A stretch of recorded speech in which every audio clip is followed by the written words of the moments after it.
అందరికీ నమస్కారం. ఈరోజు మనం చెప్పుకోబోయే కథ అత్తారింట్లో చిన్న కోడలు. కథలోకి వెళ్ళబోయే ముందు మీరు కనుక మన ఛానల్ని ఫస్ట్ టైం చూస్తున్నట్లయితే తప్పకుండా మన ఛానల్ని లైక్ చేయండి, షేర్ చేయండి, సబ్స్క్రైబ్ చేయండి, బెల్ ఐకాన్ క్లిక్ చేసి ఆల్ అనే బటన్ని ప్రెస్ చేయడం మర్చిపోకండి.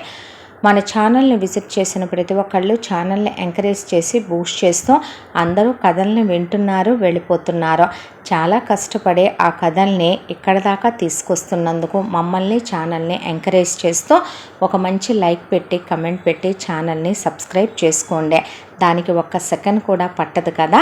మంచి మంచి కథలు అప్లోడ్ చేయగానే నోటిఫికేషన్స్ రూపంలో మీ దాకా రావడానికి అది హెల్ప్ అవుతుంది. ఈ కథ చాలా చాలా బాగుంటుంది, మిస్ చేయకుండా వినండి. కథని ఎక్కడ స్కిప్ చేయకండి. మరి కథలోకి వెళ్ళిపోదామా. వెంకట్రావు చాలా పెద్ద వ్యాపారవేత్త. అతని భార్య భానుమతి. వీళ్ళ కుటుంబం అంటే వెంకట్రావుకి పంచప్రాణాలు. వెంకట్రావు ఎంత చెప్తే అంతే వింటది భానుమతి. వెంకట్రావు అడుగుజాడల్లో నడిచే, నోరు ఎత్తకుండా ఆయన ఏది చెప్తే అది వినుకుంటూ వెళ్ళిపోయే భార్య ఆవిడ. ఇక వెంకట్రావుకి 3 కొడుకులు, 1 కూతురు. పెద్ద కొడుకు పేరు రమేష్, రెండో కొడుకు పేరు సురేష్, మూడవ కొడుకు పేరు మురళీనందన్, కూతురు పేరు జీవిత. 4 పిల్లలు అంటే వెంకట్రావుకి చాలా ఇష్టం. పెద్ద కొడుకు, రెండో కొడుకు ఫారెన్లో చదువుకొని ఇండియాకి తిరిగి వచ్చారు. ఒక కొడుకుని ఎండీని, ఒక కొడుకుని సీఈఓను చేసి తన చైర్పర్సన్గా ఉంటూ బిజినెస్ని నడిపిస్తున్నాడు వెంకట్రావు. వెంకట్రావుకి కూతురంటే పంచప్రాణాలు. కూతురు పెద్దగా చదువు అవ్వలేదు, డిగ్రీ వరకు చదువుకుంటానని చెప్పింది. కోట్లు ఉన్న వాళ్ళందరికీ కూడా లక్ష్మీ కటాక్షం ఉన్న సరస్వతి కటాక్షం ఉండాలని లేదు కదా. దాంతో కూతుర్ని తమ దగ్గరే ఉంచుకొని డిగ్రీ కంప్లీట్ అయిపోయిన తర్వాత ఒక 2 అక్కలు, 2 చెల్లెళ్ళు, మధ్యలో పుట్టిన భార్గవ్ అనే ఒక అబ్బాయిని చూసి ఇక కూతురికిచ్చి వివాహం జరిపించి ఇల్లరికం తెచ్చుకున్నాడు అల్లుడినే. వాళ్ళ రెస్పాన్సిబిలిటీస్ నేనే చూసుకుంటాను అని చెప్పి అల్లుళ్ళ అక్కలకి, చెల్లెళ్ళకి ఇల్లరికం వచ్చినందుకు కాను పెళ్లి జరిపించేశాడు. వాళ్ళ అమ్మా నాన్నల బాధ్యతలు, వాళ్ళకు ఒక ఇల్లని, సర్టైన్ అమౌంట్ అని, ఒక కారని, కొన్ని నగలని, కొంత పొలం అని కొనిచ్చేసి కొంత బ్యాంక్ బ్యాలెన్స్ అప్పచెప్పేశాడు. అలా అల్లుడిని కూడా తీసుకొచ్చి వ్యాపారంలోనే పెట్టాడు. ఆ తర్వాత పెద్ద కొడుక్కి బాగా డబ్బున్న కోటీశ్వర్లు అయినటువంటి అమ్మాయి తన వ్యాపారం లాగానే మరొక వ్యాపారంలో ఉన్నటువంటి వాళ్ళ కూతుర్ని చూసి ఆ అమ్మాయి పేరు రమ. అరేంజ్డ్ మ్యారేజే పెద్ద కొడుకు రమేష్కి ఇచ్చి పెళ్లి చేశాడు. వాళ్ళిద్దరికీ ఒక పాప. సురేష్ కూడా కోటీశ్వర్ల అమ్మాయిని, వనిత అనే అమ్మాయిని చూసి రెండో కొడుక్కి కూడా అరేంజ్డ్ మ్యారేజ్ చేసేసాడు. వాళ్ళిద్దరికీ ఒక బాబు, కూతురికి ఒక పాప. కూతురంటే అలివిమాలిన గారాబం వెంకట్రావుకి. కూతురు కాలు కింద పెట్టనివ్వడు. పెద్ద కొడుకు, రెండో కొడుకు కూడా తను అడగకుండా ఏదీ చేయకూడదు. ఇక కోడళ్ళు కలిగినింటి నుంచి వచ్చారు కాబట్టి ఆ కలిగినింటి నుంచి వచ్చినటువంటి అహంకారం, గర్వం, పొగరు వాళ్ళల్లో చెప్పకుండానే పెట్టని ఆభరణాలుగా ఉంటాయి వాళ్ళకి. అది డబ్బు తెచ్చిన మదం, అహంకారం అనే విషయం అందరికీ వాళ్ళ మొహం మీద ప్రస్ఫుటంగా కనిపిస్తుంది. కూతురు వెకిలి తిండి అలవాటు, సొల్లు వాగుడు అలవాటు.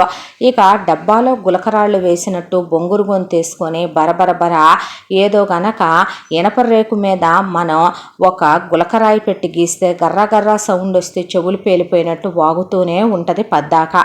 తల్లిని అది కావాలి, ఇది కావాలి, ఈ ఇంట్లో ఏదైనా నా పెత్తనం ప్రకారమే జరగాలి, నా ఇష్ట ప్రకారమే జరగాలి, ఫస్ట్ నేను చీరలు తీసుకున్నాకే మీ అందరూ తీసుకోవాలి, నేను నగలు తీసుకున్నాకే మీ అందరూ తీసుకోవాలి అని వాగుతూనే ఉంటుంది. భానుమతి ఏదైనా చెప్పబోయినా నీ మీద నాన్నకి చెప్తా అని పిచ్చి సొల్లు వాగుడంతా వాగుతూ ఉంటుంది. అంతా దాంట్లో విపరీతమైన డబ్బు పిచ్చి జీవితకే. దానికి తోడు మొగుణ్ణి ఎప్పుడో తొక్కేసిందే. నోరు ఎత్తటానికి వీల్లేదు భార్గవ్. పేదింటి నుంచి వచ్చిన కుర్రాడు కాబట్టి నోరెత్తి మాట్లాడేది కూడా లేదు. దానికి తోడు కోడళ్ళిద్దరితో చాలా బాగుంటుంది జీవిత. ముగ్గురు కలిసి షాపింగ్లకి వెళ్ళి లక్షలు పెట్టి షాపింగులు చేసుకొచ్చి మాట మాత్రమైనా భానుమతికి చూపించటాలు, చెప్పటాలు అలాంటి ఏవీ ఉండవు ఆ ఇంట్లో. ఎవరిష్టం వచ్చినట్టు వాళ్ళు ఇక మేము 50 లక్షలు పెట్టి అవి కొన్నాం, 1 కోటి రూపాయలు పెట్టి కారు కొన్నాం, 1 లక్ష రూపాయలు పెట్టి ఒక్కో చీర చొప్పున తెచ్చాం, డ్రెస్సులు తెచ్చుకున్నాం అని గొప్పగా స్టేటస్ల గురించి మాట్లాడుకోవటమే తప్ప వీళ్ళ ఎవరికి కూడా ఇక ఆవిడ ఒకటి ఉంది, ఇంట్లో పెద్దది, చెప్పాలన్నట్టు ఏ రోజు ఆవిడకు ఒక విలువ ఇవ్వటం, గౌరవం ఇవ్వటం అలాంటి ఏవీ ఉండవు ఆ ఇంట్లో. భానుమతి మూడవ కొడుకు మురళీనందన్ మాత్రం చాలా చాలా మంచివాడు. భానుమతికి తన పిల్లల అందరిలోకి కూడా మురళి అంటే చాలా ఇష్టం. మురళి చిన్నప్పటి నుంచి కూడా అమ్మని ఒక్క క్షణం కూడా వదిలి ఉండడు. దానికి తోడు చాలా బాగా చదువుకున్నాడు, ఇక్కడే ఇండియాలో చదువుకున్నాడు.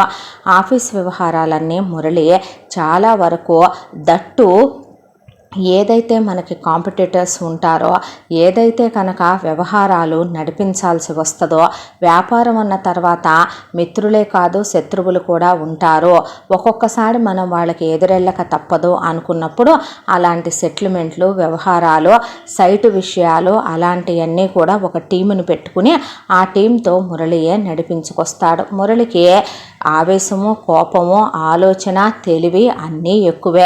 తల్లికి చిన్న కొడుకంటే చాలా ప్రాణం. చిన్నప్పటి నుంచి కూడా మురళిని బాగా దగ్గరికి తీసే ఆవిడతో ఎక్కువ చనువు, ఆవిడ దగ్గరే ఎక్కువగా ఆడుకుంటూ పాడుతూ, దట్టు అన్నలు ఫారెన్లో ఉంటాం, చెల్లెలు ఎక్కువ పై అంతస్తులో ఉంటాం, తను కిందంతస్తులోనే ఉంటాడు. దానికి తోడు తల్లికి చాలా క్లోజు మురళి అన్న ఆవిడకి చాలా అభిమానం. మురళికి కూడా పెళ్లి వయసు వచ్చింది. మురళికి పెళ్లి చేయాలి కదా అని వెంకట్రావుతో అంది భానుమతి. కంగాడేముంది, పెద్దోడికి రెండో వాడికి చేయలేదా, ఆ టైం వచ్చినప్పుడు వాడికి కూడా అలాగే జరిగిపోద్దులే అనేశాడు వెంకట్రావు. అన్నయ్యకి ఇచ్చి పెళ్లి చేసే అమ్మాయి చాలా డబ్బున్నదై ఉండాలి నాన్న. పెద్ద వదినకి రెండో వదినకి నాకు ఏమాత్రం తాహతలో తేడా రాకూడదనేది జీవిత ఉద్దేశం. కానీ భానుమతి మాత్రం ఒక్కటే అనుకునేది, ఆ ఇంటికి రాబోయే చిన్న కోడలు సకల గుణాభిరాశి అవ్వాలి, కొడుకు మెచ్చింది, కొడుకు మనసుకు నచ్చింది, తనతో ఒక కూతురులా కలిసిపోయేది అయి ఉండాలి అనే. ఏదున్నా అమ్మ దగ్గర బిడ్డ దాయదో. నిజం చెప్పాలంటే చాలామంది ఆడపిల్లలు వాళ్ళ పుట్టింట్లో ఇంత పిన్నీస్ కొనుక్కున్నా, పక్క పిన్ను కొనుక్కున్నా, లేదా వాళ్ళ కోసం శానిటరీ నాప్కిన్లు తెచ్చుకున్నా అమ్మ దగ్గర కూర్చునే అమ్మ అవి కొన్నాం, అమ్మ ఈ కొన్నాం అని చెప్తూ ఉంటారు. అత్తగారి దగ్గరకు వచ్చేపాటికి అత్తగారులు ఒక రకంగా చెప్పాలంటే కోడళ్ళని కూతుళ్ళలా చూడరు, అలా చూసే అత్తగారులు ఉన్నప్పటికీ కోడళ్ళు వాళ్ళతో కలవరు. ఏదో వాళ్ళు పడి వీళ్ళకి ఏడుస్తారన్నట్టుగా, మేం కొనుక్కొచ్చుకుంటే చూసి ఓరవలేరన్నట్టుగా దొంగచాటు వ్యవహారాలు నడిపిస్తూ ఉంటారు చాలామంది కోడళ్ళు. ఆ పద్ధతే భానుమతి ఇద్దరు కోడళ్ళది కూడా. ఆవిడ వాళ్ళకి అమ్మవుదామన్నా వాళ్ళ ఆవిడకి కూతుళ్ళవే కోడళ్ళు కాదు. దాంతో ఎప్పుడూ ఆవిడ వాళ్ళ దగ్గర నుంచి అది ఆశించింది లేదు.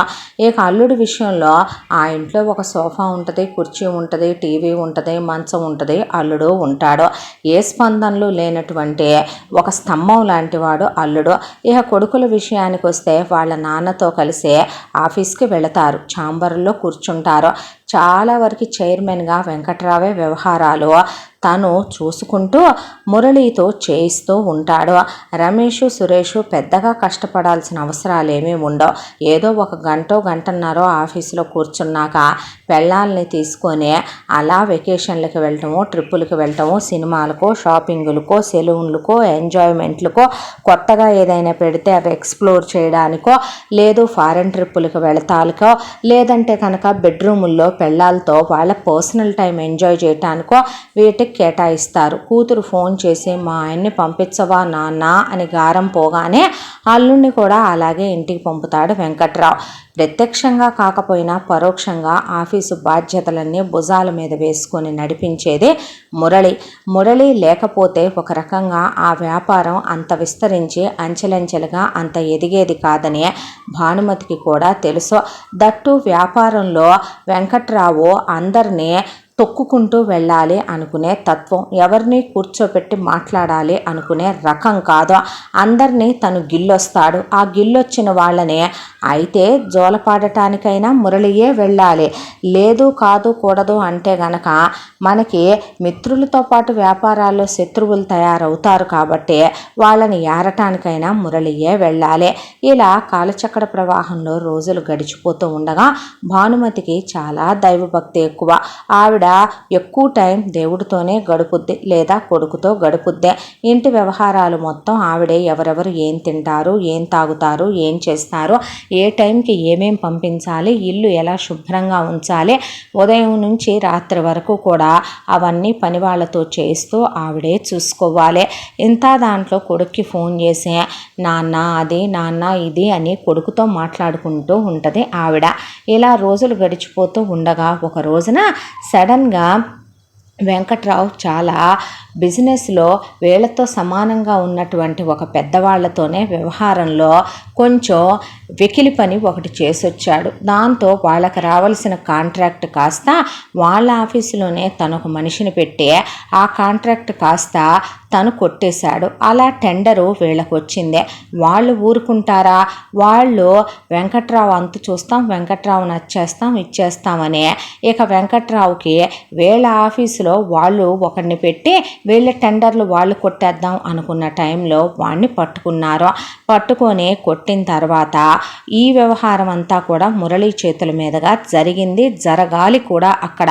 అలాంటి వ్యవహారాల్లో రమేష్ సురేష్ కలగజేసుకోరు. భార్గవ్కి అసలు భయం. వెంకట్రావు అసలు అల్లు నా వైపు కూడా రానివ్వడు. వెంకట్రావు కూడా హైలైట్ అయి కనపడి ఎప్పుడు కలగజేసుకోడు. అయితే మురళి కొట్టాడు, తిట్టాడు, అలా చేశాడు అనే దాంతో వాళ్ళు మురళి కారులో ఒక రోజున రాత్రిపూట వర్క్ అంతా అయిపోయి ఇంటికి వస్తుండగా లారీతో యాక్సిడెంట్ చేయించారు. ఆల్మోస్ట్ ఎంత బెలూన్లు ఓపెన్ అయిపోయినా కూడా మురళికి బాగా దెబ్బలు తగిలినాయి. మనిషి చాలా చాలా చాలా పెయిన్ఫుల్ సిచ్యువేషన్లో అలాగే అన్కాన్షియస్లో పడిపోయి రక్తం ఓడిపోతూనే ఉంది. రోడ్డు మీద జనాలందరూ ఫోటోలు తీసుకుంటున్నారు, వెళ్తున్నారు, వాట్సాప్లో, ఇన్స్టాగ్రామ్లో, ఫేస్బుక్లో షేర్లు చేసుకుంటున్నారే తప్ప ఒక్కడికి కూడా అంబులెన్స్ ఫోన్ చేస్తే కేసులు అయితే మనకెందుకు వచ్చిన దరిద్రం అనుకునే వాళ్ళే తప్ప కామన్ సెన్స్, మానవత్వాలు ఎలాంటి ఈ రోజుల్లో మనం ఎక్స్పెక్ట్ చేయకూడదు. కాబట్టి అలా మురళిని వదిలేసి ఎవరి దారిన వాళ్ళు వెళుతూ ఉండగా ఒక ఫ్యామిలీ కారులో వస్తున్నారు. అప్పుడే ఆ ఫ్యామిలీలో ఆ కారులో నలుగురు ఉన్నారు. అయితే నాన్న కారాపు, నాన్న కారాపు అని అందులో నుంచి ఒక అమ్మాయి కేకలు పెడుతుంటే ఆ అమ్మాయి తండ్రి కారు ఆపాడు. యాక్సిడెంట్ అయినట్టుంది నాన్న, లోపల మనిషి ఉన్నట్టున్నాడు అని పరిగెత్తుకుంటూ వెళ్ళేపాటికి ఒకవైపున గ్లాసెస్ క్లోజ్ చేసేసి ఉన్నాయి. అయితే మనిషి ఉన్నాడు నాన్న, బాగా దెబ్బలు తగిలినట్టున్నాయి, రక్తం కారిపోతుంది నాన్న అంటే ముందు ఆయన అక్కడి నుంచి నువ్వు అడ్డులేమ్మా అని కారులో రెంచులు అలాంటివి ఉంటే ముందు అద్దం బద్దలు కొట్టేసైనా ఓపెన్ చేద్దాం అనుకుని గట్టిగా డోర్ని ఓపెన్ చేశారు. ఓపెన్ చేసేపాటికే అన్కాన్షియస్లో ఉన్నాడు మురళి. కానీ వీళ్ళు మాట్లాడుకునేవి వినిపిస్తూనే ఉన్నాయి తన చెవికి.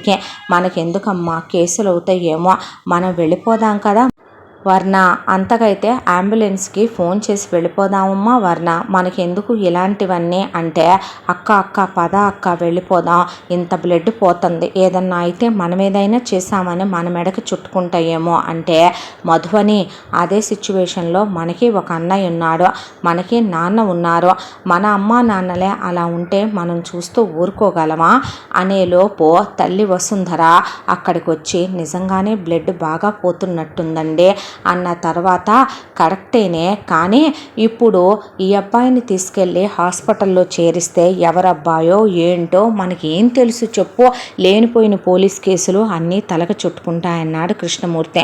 నాన్న పాపం నాన్న, ప్రాణం కదా నాన్న, చాలా విలువైంది నాన్న, అమూల్యమైంది, అలా ఎలా వదిలేస్తావు నాన్న, చూస్తూ చూస్తూ ఒక మనిషిని ఆల్మోస్ట్ చాలా సీరియస్ సిచ్యువేషన్లో ఉన్నట్టున్నాడు, నాడి కూడా అందట్లేదు, తప్పు కదా నాన్న అలా వదిలేసి ఊరుకోవటం, మీరెన్నైనా చెప్పండి, ఇతన్నైతే నేను ఇలా వదలను, కాపాడితే పోయేదేముంది నాన్న, దేవుడు మనకి పుణ్యమేగా ఇస్తాడు, పాపం ఏమన్నా మూట కట్టుకుంటామా అని మీ ఫోన్ ఇటు ఇవ్వండి అని ముందు అంబులెన్స్కి ఫోన్ చేసిందే. అక్కడి నుంచి మురళిని అంబులెన్స్లో ఎక్కించుకొని వాళ్ళేమి గవర్నమెంట్ హాస్పిటల్కి తీసుకెళ్ళలేదు, పెద్ద హాస్పిటల్కి తీసుకెళ్తే సార్ ఇది పోలీస్ కేసు అవుతుందండి, ఇతనికి యాక్సిడెంట్ అయిందంటే ఆయనే పోలీసులకి ఫిర్యాదు చేశాడు. ఇలా మేము వచ్చే దారిలో యాక్సిడెంట్ అయి పడిపోయి ఉన్నాడు ఈ అబ్బాయి అంటే వాళ్ళు కారులో వెతికితే ఇక ఆ అబ్బాయి తల్లి భానుమతి తండ్రి వెంకట్రావు అని డీటెయిల్స్ కార్ నెంబర్ని పట్టుకొని వాళ్ళకి తెలియజేశారు పోలీసులు.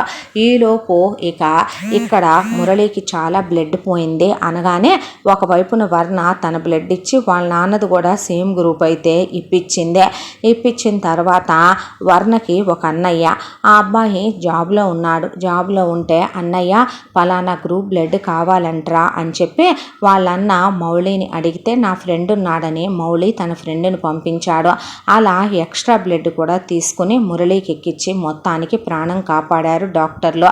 ఈలోపు వెంకట్రావు భానుమతి వాళ్ళు అక్కడికి వస్తే భానుమతి ఆల్మోస్ట్ మనిషి శవమే అయిపోయింది. పిల్లాడికి అలా అయిపోయేపాటికే పరిగెత్తుకుంటూ ఇంటిల్లపాది వచ్చి కండిషన్ ఏంటి అని అడిగితే చాలా క్రిటికల్ కండిషనే. నిజం చెప్పాలంటే కనుక ఇది కావాలని చేయించిన యాక్సిడెంట్ అండి. దాంతోనే బాగా దెబ్బలు తగిలాయి. సర్జరీలు చేయాలి, దట్టు పెద్ద సర్జరీలే చెయ్యాలి. 2-3 దాకా సర్జరీలు పడతాయి. ఆ అమ్మాయి తీసుకొచ్చి కాపాడి ఇన్ టైంలో అతన్ని అడ్మిట్ చేసి బ్లడ్ ఇవ్వకపోతే మీ అబ్బాయి మీకు దక్కును కాదని చెప్పాడు డాక్టర్. దాంతో థ్యాంక్స్ అని వెంకట్రావు వీళ్ళకి చెప్తే అలాగేనండి అన్నాక భానుమతి మీకు రుణపడి ఉంటానండి అని చాలా థ్యాంక్స్ అమ్మా అని చెప్పింది ఆవిడ. అన్నాక ఇక రమేష్ సురేష్ కూడా మీరు చేసిన హెల్ప్కి థ్యాంక్స్ అని చెప్తే అవును ఇంత చిన్న హాస్పిటల్కి తీసుకొచ్చారే మా రేంజ్కి తగ్గ పెద్ద హాస్పిటల్కి తీసుకెళ్ళకూడదా అని కోడళ్ళు కూతురు అంటే అల్లుడు ఏమీ అనుకోకండి మాకు దగ్గరలో ఇదే కనపడిందండి అన్నారు వసుంధర కృష్ణమూర్తి. వీళ్ళకి బాగా డబ్బుండి బలిసిన మాటలు మాట్లాడుతున్నారనిపించింది వాళ్ళకే. అసలు మేమే పట్టించుకోకుండా ఉంటే ఇక్కడ దాకా ఆ రోడ్డు మీద ఎవడో పట్టించుకొని తీసుకొచ్చింది దిక్కులేదంది మధు అనేసరికి మధు నువ్వు ఊరుకో అని ఆయన్ని జాగ్రత్తగా చూసుకోండి అని చెప్పి వర్ణ వాళ్ళు అక్కడి నుంచి వెళ్ళిపోయారు. ఆ తర్వాత మురళికి పెద్ద ఆపరేషన్లే ఒక 3 జరిగినాయి. కోలుకోవటానికి ఆల్మోస్ట్ 1 రోజులు పట్టింది.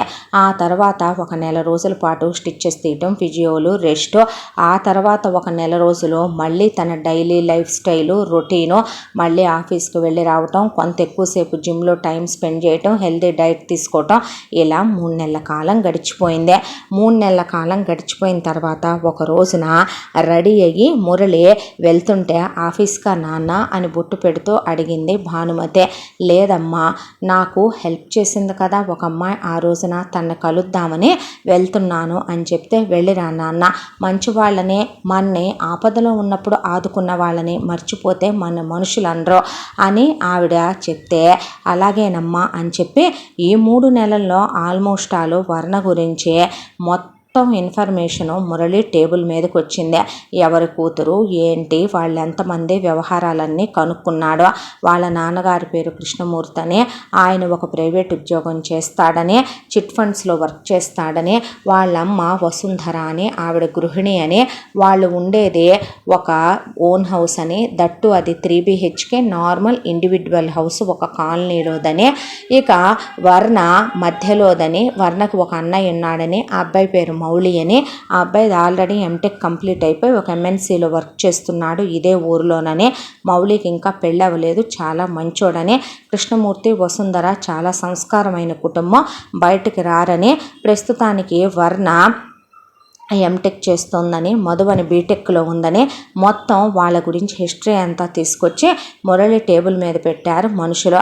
ఆ తర్వాత మురళి వెళ్ళి వర్ణ కాలేజ్ నుంచి వచ్చేటప్పుడు బయట నిలబడి చేతులు కట్టుకొని వర్ణ ఫ్రెండ్తో కలిసి బయటకు వచ్చేసరికి హాయ్ అన్నాడు. అంటే హాయ్ అంది. ఆ రోజు దెబ్బల్లో బిఎడ్లో నిజం చెప్పాలంటే మురళిని సరిగ్గా చూడలేదు, ప్లస్ ఆ రక్తం వాటిల్లో ఉండేసరికి ఆ గాయాలతో ఆనవాళ్ళు పట్టలేకపోయింది. ఎవరండి అని అడిగితే నేనే మురళీనందన్, ఆ రోజు నాకు యాక్సిడెంట్ అయితే మీరు కాపాడారుగా అంటే ఎస్ ఎలా ఉందండి ఇప్పుడు, తగ్గిందా మీకు, ఇప్పుడు బాగున్నారా అండి అని అడిగితే ఐ లవ్ యూ అన్నాడు. వాట్ అని ఆ పక్కన ఉన్నటువంటి ఫ్రెండ్ సౌందర్య హెల్ప్ చేస్తే థ్యాంక్స్ అని చెప్పాలమ్మా, ఐ లవ్ యూ అని చెప్పకూడదురా నాన్న అంటే నిజంగానే ఐ లవ్ యూ, పెళ్లి చేసుకుంటావా నన్ను అని అడిగాడు. వాట్ యు మీన్, ఏంటండి ఇదే, మీరు ప్రాణాపాయ స్థితిలో ఉన్నారు అని నేను తీసుకెళ్ళి హాస్పిటల్లో జాయిన్ చేస్తే మీరు దానికి థ్యాంక్స్ చెప్తే సరిపోద్ది, కానీ ఇవేం మాటలండి మీరు అని. బాగుంది, మీరు ఇలాంటి వాళ్ళని నేను ఎక్స్పెక్ట్ చేయలేదు అని పద సౌందర్య అని బయలుదేరి వస్తూ ఉండగా, వర్ణ ఒక్క నిమిషం అన్నాడు మురళి. అంటే ఏంటి అంది వర్ణ. ఒక్క విషయం చెప్పమంటావా? మీ నాన్నగారు ఇది, మీ అమ్మ ఇది, మీ అన్నయ్య ఇది, మీ చెల్లెలు ఇది, నువ్వు ఇది, మీ ఫ్యామిలీ ఇది, నీకు నీ హాబీస్ ఇవే, నీకు ఈ ఫుడ్ అంటే ఇష్టం, ఈ కలర్స్ అంటే ఇష్టం, ఈ సబ్జెక్ట్ అంటే ఇష్టం, నువ్వు బీటెక్ ఇక్కడ చేసావు, ఎంటెక్ ఇక్కడ చేస్తున్నావు, సౌందర్య నీకు 6th క్లాస్ నుంచి ఫ్రెండ్, సౌందర్య నీతో చాలా క్లోజ్గా ఉంటుంది, నా గురించి కూడా కనుక్కున్నావా బాస్ అంది సౌందర్య. అన్న తర్వాత మడే ఈ 3 నెలల కాలంలో నీ గురించి ఏమీ తెలుసుకోకుండానే వచ్చి నీకు ఐ లవ్ యూ చెప్పేంత నేనేమీ తెలివిలేని మూర్ఖుణ్ణి కాదు, కానీ మీరు నిజంగా మూర్ఖులే.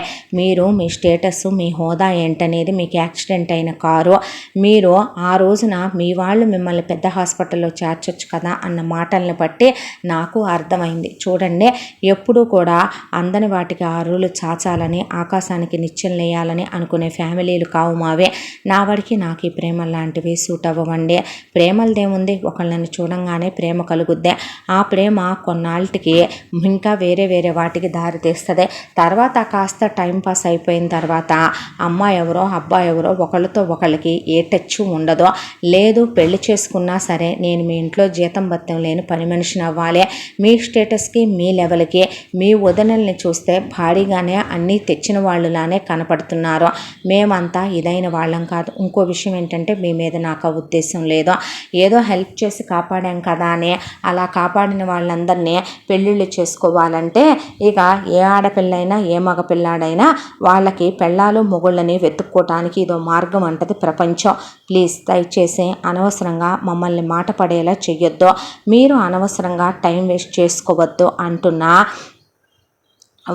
వర్ణని మురళి ఒక్క విషయం అడగనా నేను నిన్ను అన్నాడు. ఏంటండి అంటే, నేను నిజం చెప్తున్నాను వర్ణ, మీ ఫ్యామిలీ గురించి తీసి పక్కన పెడితే నువ్వంటే నాకు చాలా ఇష్టం, నువ్వు నాకు చాలా చాలా నచ్చేసావు. ఎందుకో తెలుసా, ఆ రోజు నేను అన్కాన్షియస్ సిచ్యువేషన్లో ఉన్నాను. నిజం చెప్పాలంటే అది బిజినెస్లో మాకున్న కాంపిటీటర్స్ చేయించిన యాక్సిడెంట్. అది అనుకోకుండానే జరిగిన, ఎక్స్పెక్ట్ చేయకపోయినా రోడ్డు మీద వెళ్ళే ప్రతి ఒక్కళ్ళు ఫోటోలు తీసుకుంటూ వీడియోలు షేర్ చేసుకుంటూ వెళ్ళాడే తప్ప ఒక్కడు కూడా మానవత్వంతో, మానవతా దృక్పథంతో తీసుకెళ్ళే కనీసం హాస్పిటల్లో చేర్చింది లేదో. కేసులు అవుతాయని భయపడ్డారు, కానీ నువ్వు ప్రాణం విలువైందన్నావు. మీ అమ్మ నాన్న చెల్లి కాదంటున్నా సరే అంబులెన్స్కి కాల్ చేసావు, నన్ను తీసుకెళ్ళావు, నీ బ్లడ్ ఇచ్చావు, మీ నాన్నగారితో ఇప్పించావు, మీ అన్నయ్యకి ఫోన్ చేసే తన ఫ్రెండ్ని పిలిపించి ఇప్పించావు. ఫస్ట్ నీ బ్లడ్డేగా నా బ్లడ్లో కలిసింది, అంటే మన ఇద్దరిదే బ్లడ్ రిలేషన్ కూడా కదో. అలాంటిదే నన్ను నువ్వు కాదంటే నేను నిన్ను వదిలేస్తాను అనుకుంటున్నావా? మనుషుల్లో చాలా అరుదైన మెటీరియల్ ఒకటైపోయింది, అదేంటో తెలుసా? మంచితనం. అది వెతికినా కూడా దొరకట్లేదు మనుషుల్లో. అలా మంచితనం, మానవత్వం ఉన్న వాళ్ళని వదిలేసుకుంటే నీలాంటి భార్య నిజంగానే ఈ అబ్బాయికి దొరకదు. ఈ రోజుల్లో అమ్మాయిలంతా చాలా సెల్ఫిష్గా ఆలోచిస్తున్నారు. అబ్బాయి బ్యాక్గ్రౌండ్ ఏంటి, అబ్బాయి ఎంత చదువుకున్నాడో, వాడు ఏం చేస్తాడో, వాడికి ఎంత సంపాదన వస్తుంది, వాడి ఫ్యామిలీ నుంచి అబ్రాడ్లో తీసుకెళ్ళిపోదామా, లేదంటే కనుక వాడిని మన కొంగు కట్టేసుకుందామా, ఇల్లరికాలు తీసుకెళ్దామా, ఇలా ఎన్నో థాట్స్తో ఉంటున్నారు. కానీ ఇంతసేపటి నుంచి నేను మాట్లాడుతున్నా నువ్వు నేనెలా ఉన్నానా అని అడిగావే తప్ప మీ పేరెంట్స్ ఏంటి, మీరేంటి, మీకు ఎంత ఉంది, ఇలాంటి విషయాలేమీ నువ్వు అడగలేదు. నువ్వంటే నాకు చాలా ఇష్టం వర్ణ. ఎందుకో తెలుసా, ఈ రోజుల్లో నీలాంటి అమ్మాయిలు నిజం చెప్పాలంటే వేళ్ల మీద లెక్కేయచ్చేమో, 100కి ఒక 5% ఉన్నారేమో నీలాగా నో ఎక్స్పెక్టేషన్స్ అమ్మాయిలు. అలాంటి అమ్మాయిల్ని చేసుకున్న అబ్బాయిల లైఫ్ చాలా బాగుంటుంది. నీకు ఒక విషయం చెప్పమంటావా, మనవరికి మన లైఫ్ మందే, మొగుడు లైఫ్ మొగుడిదే, నాదో బెడ్రూమ్ నా మొగుడిదో బెడ్రూమ్ మా ఇద్దరిది కలిపి ఒక బెడ్రూమ్ అనుకునే సొసైటీలో ఉంటున్న మనకే నీలాంటి ఒక అమ్మాయిని ఎవడు వదిలేసుకుంటాడంటావు? నువ్వు చాలా మంచిదానివని నాకు అర్థమైందే. నువ్వు వదిలినా నేను నిన్ను వదలనని గట్టిగా చెప్పాడు మురళి. ఆ రోజు నుంచి ఒక 1 నెల రోజుల పాటు వర్ణ వెనకాలే తిరిగి విసిగించడం మొదలుపెట్టాడు. నాకు ఎగ్జామ్స్ వస్తున్నాయి, ఎందుకు ఇలా విసిగిస్తున్నావు, నీ టైం వేస్ట్ చేసుకుంటున్నావు, ప్లీజ్ మురళి అర్థం చేసుకో, నాకు నీ మీద అలాంటి ఉద్దేశం లేదు అంటే ఆల్ ద బెస్ట్ అనే పెన్ను తీసుకొచ్చిస్తే నాకొద్దు, నేను ఇలా గిఫ్టులు తీసుకోను, ఇదిగో ఇలాంటివి చెప్పే నా మనసుని ఇంకా ఇంకా నీ వశం చేసుకుంటున్నావు అనేసరికి సౌందర్య ఐఎమ్ ఇంప్రెస్డ్, అంటే నువ్వు అవ్వకూడదు తను అవ్వాలి అని నవ్వాడు. నవ్విన తర్వాత అయిపోద్దిలే అన్న తర్వాత ఎగ్జామ్స్ అయిపోయినాయి. లాస్ట్ డే ఆఫ్ ఎగ్జామ్స్ అయిపోయిన తర్వాత వర్ణ చేపట్టుకున్నాడు మురళి. పెళ్లి చేసుకుందాంరా, మా ఇంటికి తీసుకెళ్తాను, మీ ఇంటికి మా అమ్మ నాన్నల్ని తీసుకొచ్చి మాట్లాడతాను, ఇంకా నిన్ను వదిలి ఉండటం నా వల్ల కాదు, ఐ లవ్ యూ రా అని చెప్పాడు. చెప్తే వర్ణకి విసుగొచ్చింది, కోపం వచ్చింది, చిరాకు వచ్చింది. దాంతో నా కోసం నువ్వు ఏమైనా చేస్తావా అని అడిగిందే. చేస్తానన్నాడు. అయితే ఇది నేను నీకు పోసిన ప్రాణమేగా అంది. అవును అన్నాడు. అయితే చచ్చిపోరా నా కోసం, నువ్వు నీ ప్రాణాన్ని నాకు ఇచ్చేసే, ప్రేమ అంటే ప్రేమించిన వాళ్ళు ఏమడిగినా అది ఇవ్వటమేగా సావు అయితే అందే. అయితే నీకోసం నాకు ప్రాణమేమైనా విలువైందనుకుంటున్నావా? అలా ఇచ్చేస్తాన్రా, నీకన్నా నాకు చావనేదేమీ భయాన్ని కలిగించదు, నిజంగానే ఇది నువ్వు పోసిన ప్రాణం, నువ్వే తీసుకుంటానంటే అంతకన్నా ఏం కావాలి అని. అక్కడ హెవీ ట్రాఫిక్.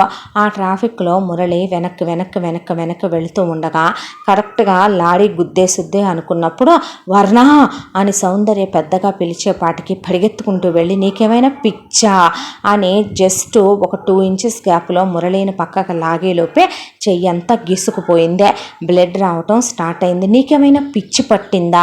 వైట్ షర్ట్ అంతా తడిసిపోయింది బ్లడ్తో, చేతిలోంచి బ్లీడింగ్ అవుతుంది.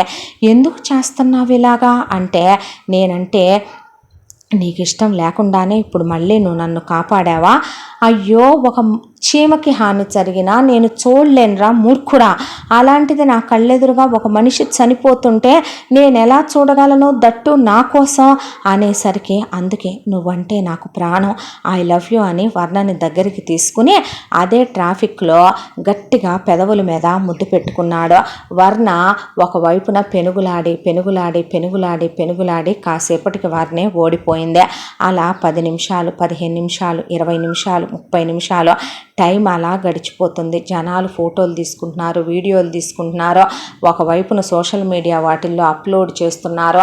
కొంతమంది ఏమో బర్త్డేకి ఇచ్చేసిన యువజంటలు అని పెట్టుకుంటున్నారు, అమ్మా నాన్నల పెంపకాలు ఇలా ఏడిసినాయి అని కొంతమంది పెడుతున్నారు, కొంతమంది ఏమో వావ్ అని తీసుకుంటున్నారు. నువ్వెప్పుడైనా నాకు ఇలా చెప్పావా అని కొంతమంది అమ్మాయిలు, నువ్వు అలా ఎప్పుడైనా నాకు కోఆపరేట్ చేసావా అని కొంతమంది అబ్బాయిలు, ఎవరి వర్షన్ వాళ్ళు మాట్లాడుకుంటుంటే సౌందర్య నిలువు గుడ్లేసుకొని నిలబడిపోయింది. అలాగా అది వర్ణ వాళ్ళ ఫ్యామిలీ మొత్తం వచ్చి వెళ్ళే దారే.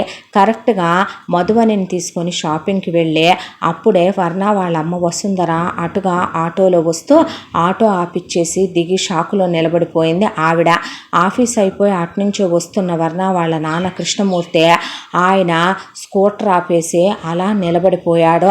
ఒకవైపున ఆఫీసు నుంచి వస్తున్నాడు. అప్పుడే మౌలే రోడ్డు మీద ఎవడో చెల్లెల్ని పట్టుకొని మిస్బిహేవ్ చేస్తూ అలా లిప్ లాక్ పెడుతుంటే జనాలందరూ ఫోటోలు వీడియోలు తీసి ఇన్స్టాగ్రాముల్లో స్టేటస్ల్లో షేర్ చేస్తూ ఇది అమ్మా బాబులు పెంచే పెంపకం, ఆ మగాడు వాడిదే ఉంది, రేపొద్దున ఇవాళ మూతి ముద్దులు పెడతాడు, రేపు కడుపు కాలో చేస్తాడు, రేపు ఇలా సంపాదిస్తున్నారు పేరెంట్స్, ఇలా తయారయ్యారు పేరెంట్స్, ఇదేనా పిల్లల్ని పెంచే పెంపకాలు, మా అమ్మాయి కూడా ఉందమ్మా ఇలా కాదు, మా అబ్బాయి కూడా ఉన్నాడమ్మా ఇలా కాదు, అబ్బే అనే అమ్మలక్కలు అయ్యలప్పలు మాట్లాడుకునే మాటలన్నీ విని మౌలికి ఒళ్ళు మండిపోయింది.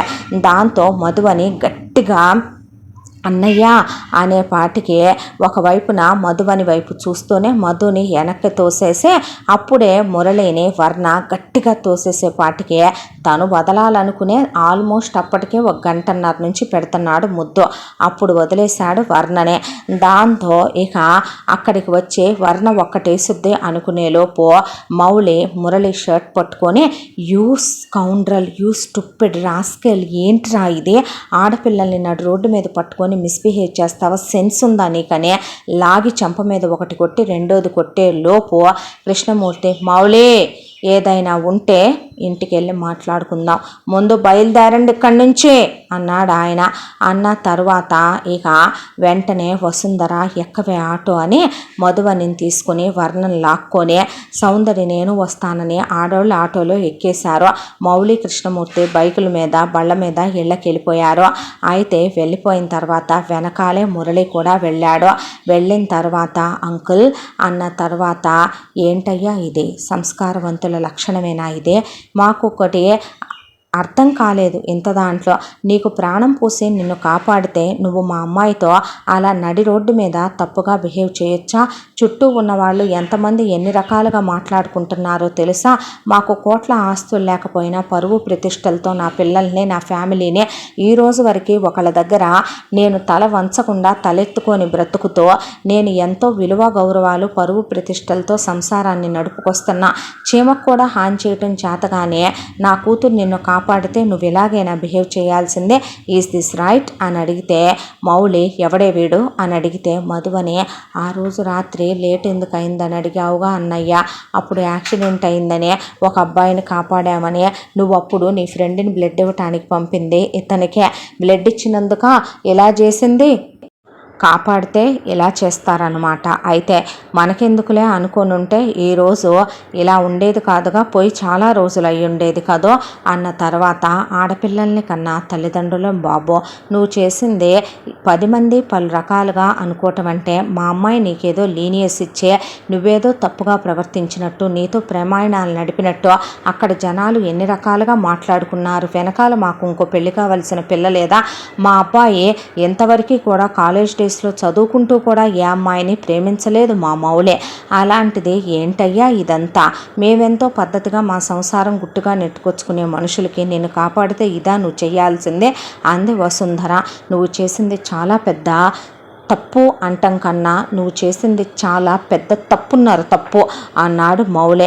మీరు ఇలాంటి వారు అనుకోలేదండి అని మధువని అనేసరికి ప్లీజ్ నేను చెప్పేది ఒక్కసారి వినండి అందరూ. మీకు ఒక విషయం వివరంగా చెప్పాలనుకుంటున్నాను. మా నాన్నది, మా అమ్మగారిది, మా అన్నయ్యలిదే, మా చెల్లెలిదే, వాళ్ళ పెళ్ళిళ్ళు అయిపోయినాయి. నా ఫ్యామిలీ ఇదే. ఆ రోజు కూడా నేను బిజినెస్ పని మీద ఇలా ఒకళ్ళతో అనుకోకుండా కాంపిటేటర్స్తో అయినటువంటి యాక్సిడెంట్. అందరూ రోడ్డు మీద నన్ను వదిలేసి వెళ్తే మీరే అన్నారుగా చీమకు కూడా హాని చేయలేదు వర్ణ అని. ఆ రోజు మీరు నన్ను వదిలేయమనే అన్నారు అంకుల్. కేసులవుతాయని భయపడ్డారు. యాజ్ ఎ కామన్ మ్యాన్గా మీరందరూ తప్పని కూడా నేను అనుకోను. కానీ వర్ణ అయితే నన్ను వదిలేయలేదుగా. ఎవరు అంకుల్ ఈ రోజున పక్కన వాడికి పక్కింటి వాడికి ఏదైనా అయితే పట్టించుకుంటున్న వాళ్ళు? పక్కింట్లో ఎవడైనా సూసైడ్ చేసుకుని చచ్చినా కూడా యువతల పక్కింట్లో వాళ్ళకి తెలియట్లేదు. మాకేం తెలుసండి అనేసి వదిలేసే లోకంలో ఉన్నాం మనం. అలాంటిది నా ప్రాణం కాపాడి నాకు బ్లడ్ ఇచ్చి మా వాళ్ళు వచ్చిందాకా ఉండి వాళ్ళకి నన్ను అప్పచెప్పి మీ అమ్మాయి నేను కనిపించిన రోజున కూడా నేను ఏ బ్రాండెడ్ కార్ వేసుకొచ్చాను, ఏ బ్రాండ్ వాచ్ పెట్టుకున్నానో, నేను ఎలా ఉన్నానో అనేది చూడలా. నీకు ఎలా ఉంది అనేది ఫస్ట్ అడిగిందే. ఒక విషయం చెప్పమంటారా? నిజంగా మీ అమ్మాయినే ప్రాణానికి ప్రాణంలా ప్రేమించాను. తను లేనిదే చనిపోదాం అన్నంత ప్రేమించాను. మీ అమ్మాయిని వదిలి నేను నిజంగానే ఉండలేను. నిజమే మీరన్నమాట. నేను అలా తన్ని ముద్దు పెట్టి ఉండకూడదు. కానీ తను నన్ను ఒక మాట అడిగిందే, నన్ను చచ్చేంత ప్రేమిస్తున్నానన్నావు కదా, ఈ ప్రాణం నాదే కదా, అలాంటప్పుడు చచ్చిపోరా అనే. అందుకనే నేను చద్దామని వెళ్ళినప్పుడు తను నన్ను కాపాడింది. ఆ క్షణం తన మీద ఉన్న నా ప్రేమ ఎలా ఎక్స్ప్రెస్ చేయాలో తెలియలేదు. అందుకే ఆపుకోలేక ముద్దు పెట్టాను. అందుకు ఐఎమ్ సారీ అంకుల్, నేను తప్పే చేశాను. కానీ అందుకు నేను రిగ్రెట్ ఫీల్ అవ్వట్లేదు. తను నా కాబోయే భార్య అనే ముద్దు పెట్టుకున్నాను. ఒక్క విషయం చెప్పమంటారా? మా అమ్మ నాన్నని తీసుకొచ్చి నేను సాంప్రదాయబద్ధంగానే మాట్లాడేవాడినే. కాకపోతే తన మనసులో నేను లేకుండా అలా మాట్లాడటం కరెక్ట్ కాదని తీసుకురాలేదు. రేపే తీసుకొస్తాను వాళ్ళనే అని మురళి అగైన్ ఐఎమ్ సారీ, నువ్వు కొట్టినందుకు నీ మీద నాకేం కోపం లేదు అని మౌలికి చెప్పి అక్కడి నుంచి వెళ్ళిపోతే ఏంటిదంతా అన్నాడు మౌలి. అంటే సౌందర్య మన వర్ణ ఇలా మాట్లాడిందే అని చెప్తే ఏంటి ఇదే అన్నాడు. అనేసరికి నెల రోజుల నుంచి వెనకాల తిరుగుతున్నాడు అన్నయ్య, విసుగనిపించింది. దాంతో ఇలా అన్నాను, ఇలా వెళ్ళాడు. నేను ఎవరికన్నా ఏమైనా అయితే చూడలేను కదా, మళ్ళీ వెళ్ళి కాపాడావు. దాంతో గట్టిగా పట్టుకొని వాడు ముద్దు పెట్టేసుకున్నాడు. అంతేనా అని ఏం జరుగుతుంది, ఎందుకు వెళ్తున్నారే కాలేజీలకి అనేసరికి అయినా ఒక మాట అడుగుతాను నేను నిన్ను, అక్కడ అంత జరుగుతుంటే నువ్వేం చేస్తున్నావు, తమాషా చూస్తున్నావా అన్నాడు మౌలి సౌందర్యనే. అది కాదు మౌలి, అలా మాట్లాడతావేంటి? ఆ సిచ్యువేషన్లో ఎవరైనా మన కాపాడిన వాళ్ళు వచ్చి థ్యాంక్స్ చెప్తారనుకుంటాం కానీ ఐ లవ్ యూ చెప్తారనుకుంటామా? పోనీ మన వెనక ఐ లవ్ యూ అని పడితే ఏదో కొన్నాళ్ళకి వాడి దారి వాడు చూసుకుంటాడు అనుకుంటామే కానీ మనమేమైనా వాళ్ళ రేంజ్కి తగిన తగిన వాళ్ళమా? పోనీ సీరియస్గా మన వెనకాల పడి తిరిగాడు అనుకోవటానికి మిస్ ఇండియాలు మిస్ యూనివర్స్లా మన మిడిల్ క్లాస్ బ్యూటీలు ఎలా ఉంటాయో నీకు తెలీదా? అలాంటిది వెనకమాలే పడి తిరగటం ఒకటైతే అంతసేపు మళ్ళీ కాపాడటానికి వెళ్తే ఈసారి గట్టిగా థ్యాంక్స్ చెప్తాడు అనుకుంటామే కానీ రోడ్డు మీద లిప్ లాక్ పెడతాడని ఎక్స్పెక్ట్ చేస్తామో ఏంటి? అరుచుకుంటావు ఎందుకు ప్రతిదానికి? నీకు నోరు చెయ్యి బాగా లేస్తుంది. అసలు ఏదన్నా ఉంటే మామూలుగా మాట్లాడే ఇదే ఉండదు. నిన్నెవడైనా రోడ్డు మీద అలాగే ముద్దు పెడితే నీకు అన్నో తమ్ముడే ఉంటే ఎంజాయ్ చేస్తాను నుంచుంటారా అన్నాడు మౌలి. నాకు లేరుగా, నాకుంది మా అక్కేగా, మా అక్క పెళ్ళైపోయిందిగా. అయినా ఒక విషయం చెప్పమంటావా? వాడు పెట్టాడు అంటావే కానీ అందులో వాడి ప్రేమను చూడవే, మందెళ్ళి సావుమంది అనే విషయం చూడవే, మంద చావుమంటే చావటానికి వెళ్ళాడని చూడవే, ఇవన్నీ ఆలోచించవు నువ్వు అన్నాక అది కాదమ్మా, కాదంకుల్, ఒక విషయం చెప్తున్నాను. అతను ఎలాంటి వాడనేది మీరు ఎంక్వైరీ చేయండి, కానీ అతనైతే మాత్రం మన వారిని సీరియస్గా లవ్ చేస్తున్నాడు అనిపిస్తోంది నాకు అనేసింది సౌందర్య. ఆ తర్వాత మురళి ఇంటికి వచ్చాడు. ఇంటికి వచ్చిన తర్వాత ఇలా ఆ రోజు నన్ను కాపాడిన వర్ణ అనే అమ్మాయిని నేను ఇష్టపడుతున్నాను, తన్నే పెళ్లి చేసుకుంటానని తల్లికి చెప్పాడు. అలాగే నాన్న, నేను ఎప్పుడో అనుకున్నాను ఈ ఇంటికి రావాల్సిన చిన్న కోడలికే ఉండాల్సింది మంచి మనసు అనే. ఒక మనిషి ప్రాణాపాయ స్థితిలో ఉన్నప్పుడు కాపాడి రక్తం ఇచ్చిన పిల్ల కన్నా మంచోళ్ళు ఎవరుంటారా నాన్న అని భానుమతి అంటే వెంకట్రావు నాకు ఈ పెళ్ళి ఇష్టం లేదు. ఏముందరా వాళ్ళకి, ఏం చేస్తాడు వాళ్ళ నాన్న? ఇలా ఒక ప్రైవేట్ ఉద్యోగం అంటే ఒక ప్రైవేట్ ఉద్యోగం, 3 BHK ఇల్లు, 3 పిల్లలు, ఇంట్లోంచి బయటికి రాని ఒక పెళ్ళాంతో కేరా ప్లాట్ఫామ్ గాళ్ళ కూతుళ్ళని చేసుకుంటే రేపు నీకు అసలు యూజ్ ఏంటంటావు అన్న తర్వాత మా తోడుకోళ్ళు లో క్లాస్ ఫ్యామిలీ నుంచి వచ్చిందంటే చెప్పుకోవటానికి మాకెంత అవమానంగా ఉంటుంది. నాకు ఈ పెళ్ళి అస్సలు ఇష్టం లేదన్నయ్య. నువ్వు ఏదైనా హెల్ప్ చేయాలనుకుంటావు, 1,00,000 2 లక్షలు పడే వాళ్ళకి అదే ఎక్కువ. అంతేకాని ఆ అమ్మాయిని తీసుకొచ్చి నువ్వు వదినలతో సమానంగా నాకు వదిన్ని చేస్తానంటే నేను అసలు ఊరుకోను అంది జీవిత. ఇది నా లైఫ్కి సంబంధించిన విషయమేమో, ఇక్కడ ఎవరు మాట్లాడినా సరే అది కరెక్ట్గా ఉండదేమో. నా లైఫ్ గురించి నాకెవరు కరెక్టు, నేను ఎవరిని పెళ్లి చేసుకోవాలి, ఎవరితో అయితే నా లైఫ్ హ్యాపీగా ఉంటుందనే డెసిషన్ నాదేమో కదూ అన్నాడు మురళి. అనేసరికి వెంకట్రావు పిచ్చి పిచ్చిగా మాట్లాడితే నాన్న ఎందుకు అనవసరంగా గొడవ అని రమేష్ సురేష్ అది కాదురా, మీకు నేను సంబంధాలు చూడలేదా, మీరు పెళ్ళిళ్ళు చేసుకోలేదా, మీరు హ్యాపీగా ఉండలేదా? నాన్న మేము అమెరికాల దాకా వెళ్ళినా ఎవరిని లవ్ చెయ్యలేదు. ఇక్కడికి వచ్చిన తర్వాత నువ్వు బిజినెస్ అన్నావు, ఒకని CEO అన్నావు, ఒకని MD అన్నావు, తీసుకెళ్ళి పడేసావు. వీళ్ళ ఫ్యామిలీ హిస్టరీలు చూసా మేము వీళ్ళని చేసుకున్నాం, అవన్నీ నువ్వు చూసుకున్నావు, మాకు కరెక్ట్ అన్నావు, వీళ్ళతో లైఫ్ బాగుంటుంది అన్నావు. మేము ఎవరిని లవ్ చేయలే, పెళ్లి వయసు వచ్చిందే చేసుకోమన్నావు, దాంతో పెళ్లి చేసుకున్నాం. ఇక మనిషికి కోరికలు కలగటం సహజం, వయసుకొచ్చాం కాబట్టి పెళ్ళిళ్ళు చేసుకున్నందు పెళ్ళాలతో కాపురాలు చేస్తున్నాం. వాడు ఒకడిని, నేను ఒక పాపని కన్నాను. ఆఫీసులకు వస్తున్నాం, మగాడన్నాక ఉద్యోగం పురుష లక్షణం కాబట్టి వాడు ప్రేమించాను అంటున్నాడు కదా నాన్న. ప్రేమకి కులాలు, మతాలు, స్థాయిలు, అంతస్తులు, తారతమ్యాలు లాంటివి ఉంటాయా? వాడన్నది కూడా పాయింట్ ఆఫ్ వ్యూలో కరెక్టేగా. మనకి నిజమైనటువంటి ఎవరో మోస్ట్ ఎఫెక్టెడ్ పర్సన్ ఒకళ్ళు ఉంటారు మన లైఫ్లో, అలా వాడికి ఆ అమ్మాయి కనిపించి ఉండొచ్చేమో కదా, ఏమంటావమ్మా అన్నారు భానుమతిని. నేనేమంటాను, మీ నాన్నని అర్థం చేసుకోమని చెప్తాను అందావిడ. నేను ఈ పెళ్లి ఒప్పుకోను అంది జీవిత. ఒకసారి చెప్పేది వినవే, ప్రతిదానికి ఎందుకు అలా పెడార్థాలు తీస్తావు అంటే నువ్వు మూసుకోరా అడుక్కు తినే కుక్క. నీ ఫ్యామిలీని మా నాన్న ఎత్తానని చేసుకొచ్చాడు కాబట్టి నీకంత లేదు అనేసరికి భార్గవ అలా నుంచుంటే అసలు నీ ఒపీనియన్ నేను అడిగానేంటి నోర్మోయ్ అన్నాడు మురళి. అన్న తర్వాత ఇప్పుడు ఎవరు అవునన్నా ఎవరు కాదన్నా నేను మీరు ఒప్పుకుంటే తన్ని చేసుకొని ఇదే ఇంటికి తీసుకొస్తా, లేదంటే కనుక నేను తన్ని చేసుకొని నేను చదువుకున్నాను, బయట వేరు కాపురం వెళ్ళిపోతాను, లేదా ఏ అబ్రాడే వెళ్ళిపోతాను అని చెప్పేశాడు మురళి. చెప్పేసరికి ఇక ఎందుకు నాన్న చిన్న విషయం పెద్ద చేస్తావు అని కొడుకులు అనేసరికి ఒప్పేసుకోవచ్చుగా మామయ్య గారు అని అల్లుడు కూడా అన్నాడు. దాంతో సరేలే అన్నాడు వెంకట్రావు. ఆ తర్వాత నెక్స్ట్ డే ఫ్యామిలీ మొత్తం వాళ్ళ ఇంటికి సంబంధం అడగడానికి వెళ్ళారు. వెళ్ళగానే భానుమతి చాలా ఆప్యాయంగా నమస్తే అన్నయ్య గారు, నమస్తే వదిన గారు అని మాట్లాడింది.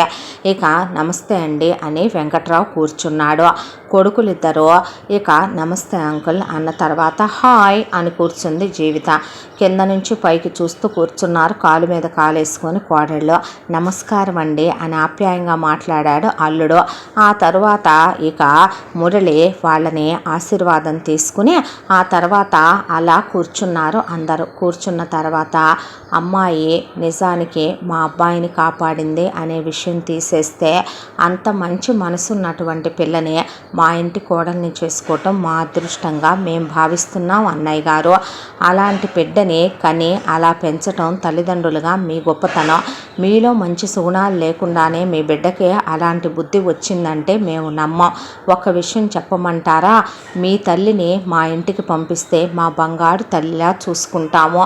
చిన్న కోడల్లా కాదు, నేను నా ప్రాణం కన్నా ఎక్కువ కన్న కూతుర్లా చూసుకుంటాను. అబ్బాయి అమ్మాయిని చాలా ఇష్టపడుతున్నాడు అని మా ఇల్లు, మా కుటుంబం, మా వాళ్ళంతా కూడాను తన్ని ఆహ్వానించడానికి సిద్ధంగా ఉన్నాము అని భానుమతి చెప్పుకొచ్చింది. మీ స్థాయికి మీ హోదాకి మేము అని వెనక ముందు ఆడుతూ ఉండగా మీరెటు కట్నాలు కానుకలు ఇవ్వలేరని తెలిసిన సంగతేగా అని జీవిత అంటుంటే నువ్వు నోరుమోయ్ అంది భానుమతి. అది కాదత్తయ్య, ఉన్నమాటేగా, మీకెందుకమ్మా ఈ వ్యవహారాలన్నీ అన్న తర్వాత రమేష్ సురేష్ మీరు అరవకుండా కూర్చోండి అన్నాడు.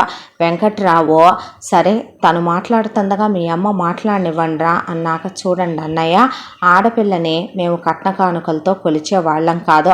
పెద్దమ్మాయి కట్నాలు తెచ్చింది, తన పేరు మీద పెట్టుకున్నారే కానీ మా ఆయన ఒళ్ళో ఏమీ పోయలేదు, మా పెద్దబ్బాయికి ఏమీ ఇవ్వలేదు వాళ్ళ అమ్మా నాన్నలో. రెండో అమ్మాయి తీసుకొచ్చింది, అలాగే తెచ్చింది. ఇక అల్లుండంటారా, మా వారు చాలా పేద కుటుంబంలో నుంచే తీసుకొచ్చిన చాలా సాంప్రదాయము, సంస్కృతి, విలువలు, ముందుగా సంస్కారం తెలిసినటువంటి పిల్లాడు మా అల్లుడు. మా అమ్మాయే కాస్త నోరెక్కువ పిల్ల కానీ మా అల్లుడు ఇప్పుడు ఎందుకు అవన్నీ అన్నాడు వెంకట్రావు. ఉన్నదేగా చెప్పాలి, మన అనుకున్నప్పుడు చెప్తే తప్పేముందంట, మనం వాళ్ళకి కాక ఎవరికి చెప్తాం అని దేనికైనా సర్దుకుపోయే తుడుచుకేసుకుపోయే తత్వం. మా వాడికి ఆ క్వాలిటీస్ ఎక్కువ నచ్చి తీసుకొచ్చుకొని ఇల్లరికం పెట్టుకున్నారు మా అల్లుడినే. కానీ మీ అమ్మాయి విషయంలో మాత్రం ఏ లోటు రానివ్వను. ఎంగేజ్మెంట్ ఖర్చులు మావే, పెళ్లి ఖర్చులు మావే, నగల ఖర్చు మాదే, బట్టల ఖర్చు మాదే. మీరు వచ్చి మండపంలో అక్షింతలు వేసి వెళితే చాలు. ఏ అమ్మా నాన్నలైనా సంతోషంగా ఆడపిల్లని అత్తారింటికి పంపించాలి తప్ప ఎవరూ కూడా మేము అక్కడ అప్పులు తెచ్చామనో ఇక్కడ మేము అవి ఇవి కొనటానికని నెత్తిన ముసుగేసుకున్నామనో అనకూడదన్నయ్య అన్న తర్వాత అది కాదండి, మేము ఏమీ పెట్టకుండా పంపాలని కాదు, పిల్లకి ఒక 50 కాసులు బంగారం అయితే పెడదామనే అనుకున్నాము.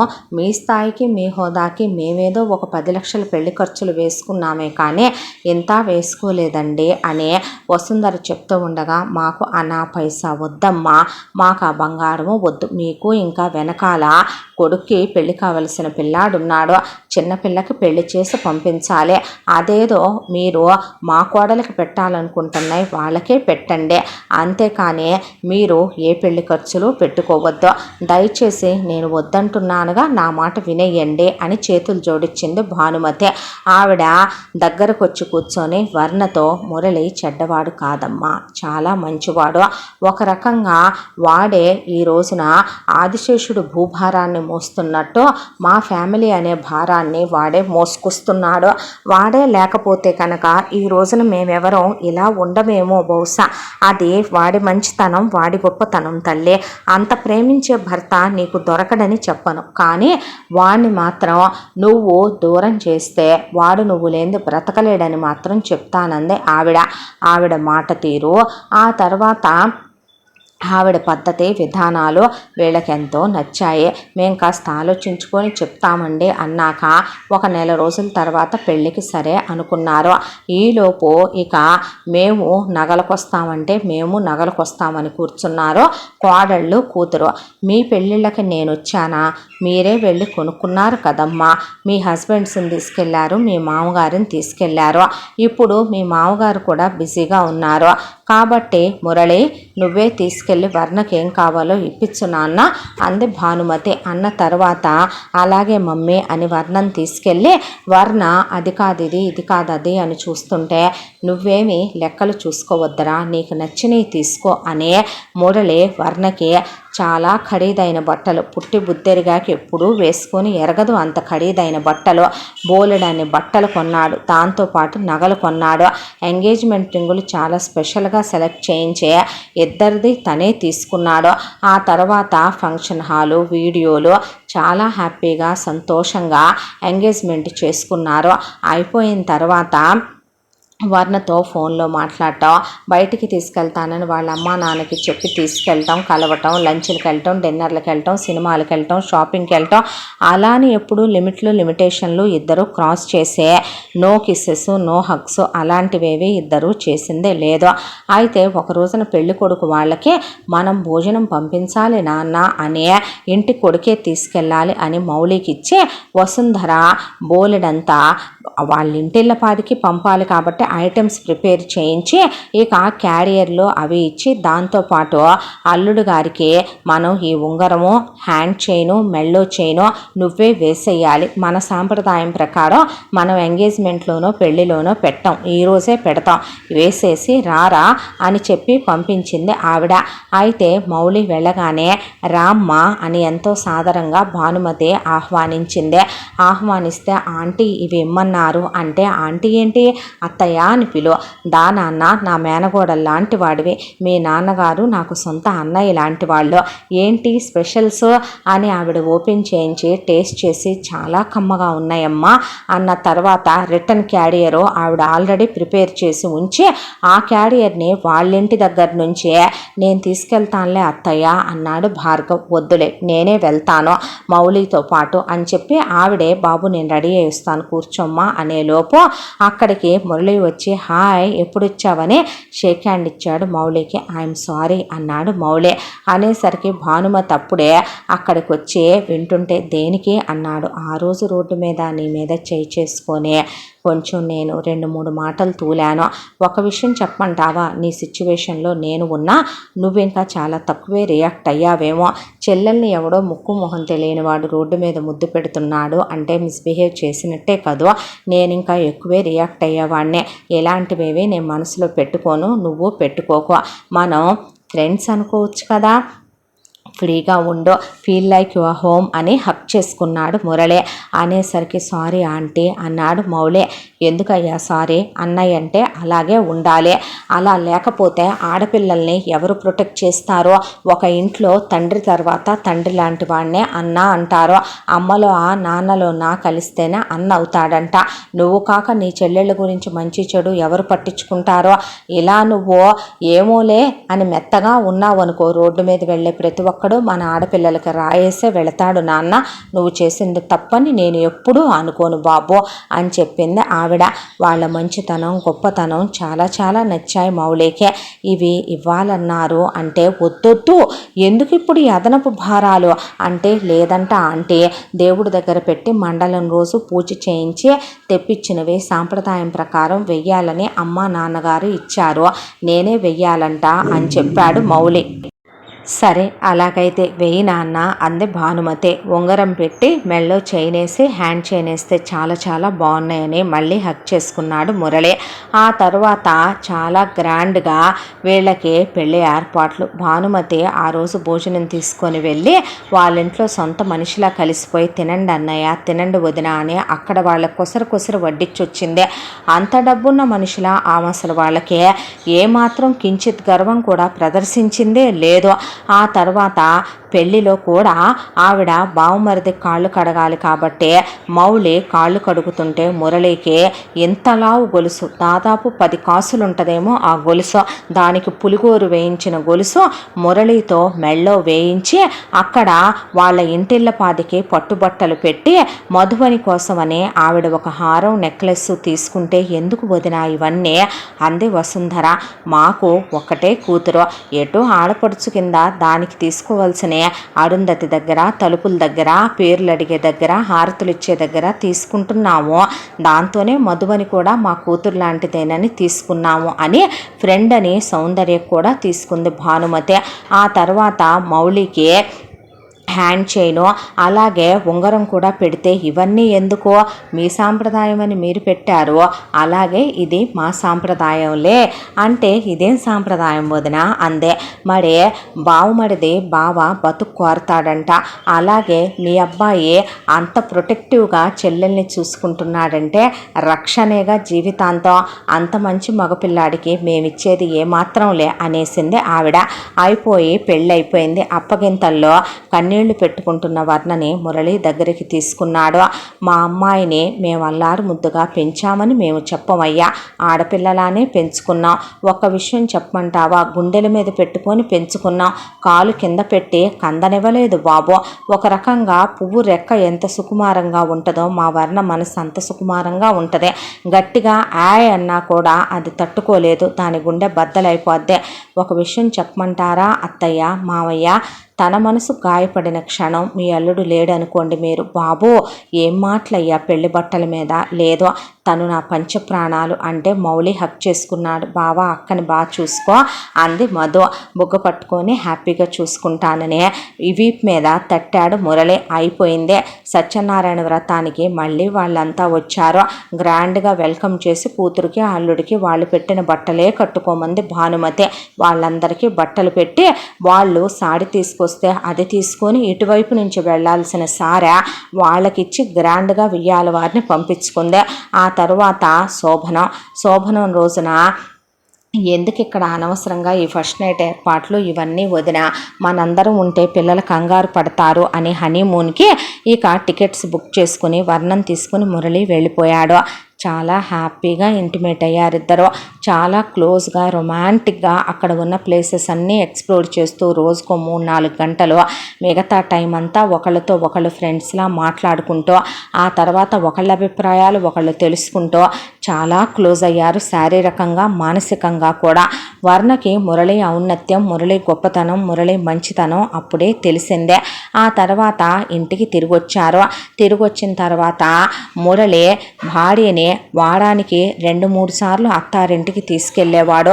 ఊళ్ళోనే ఉంటున్నారు కదా నీ అమ్మ బాబు, నువ్వు వెళ్ళేదేంటని ఎప్పుడూ భానుమతి అనేది కాదు.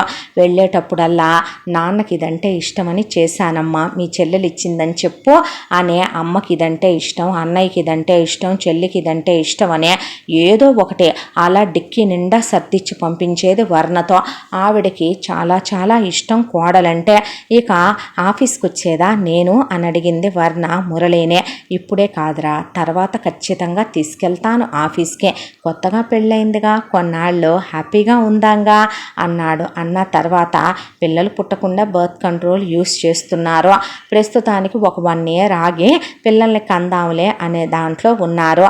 ఆ విషయంలోనూ ఒక్క మాట అన్నది లేదు.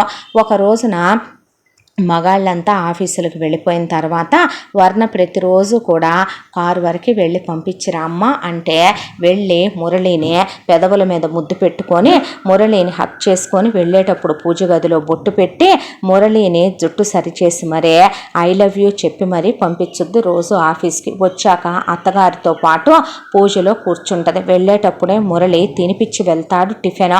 ఆ తర్వాత అత్తగారితో కలిసి అలా ఆవిడ ఆ ఫ్రూట్స్ అని ఈ స్వీట్స్ అని నోట్లో పెట్టి తినిపిస్తూ ఉంటే తింటూ ఆవిడ ఒళ్ళో పడుకొని టీవీ చూడటమో, ఆవిడతో షాపింగ్కి వెళ్ళి రావటమో, ఆవిడతో బయటికి వెళ్ళి రావటమో, ఆవిడతో ఇంట్లో కూర్చొని కబుర్లు చెప్పటమో, అంతకు మించి వర్ణనే ఆ ఇంట్లో ఎవరో ఒక తోడుకోడలుగా వాళ్ళకి ఆనుండేది కాదు.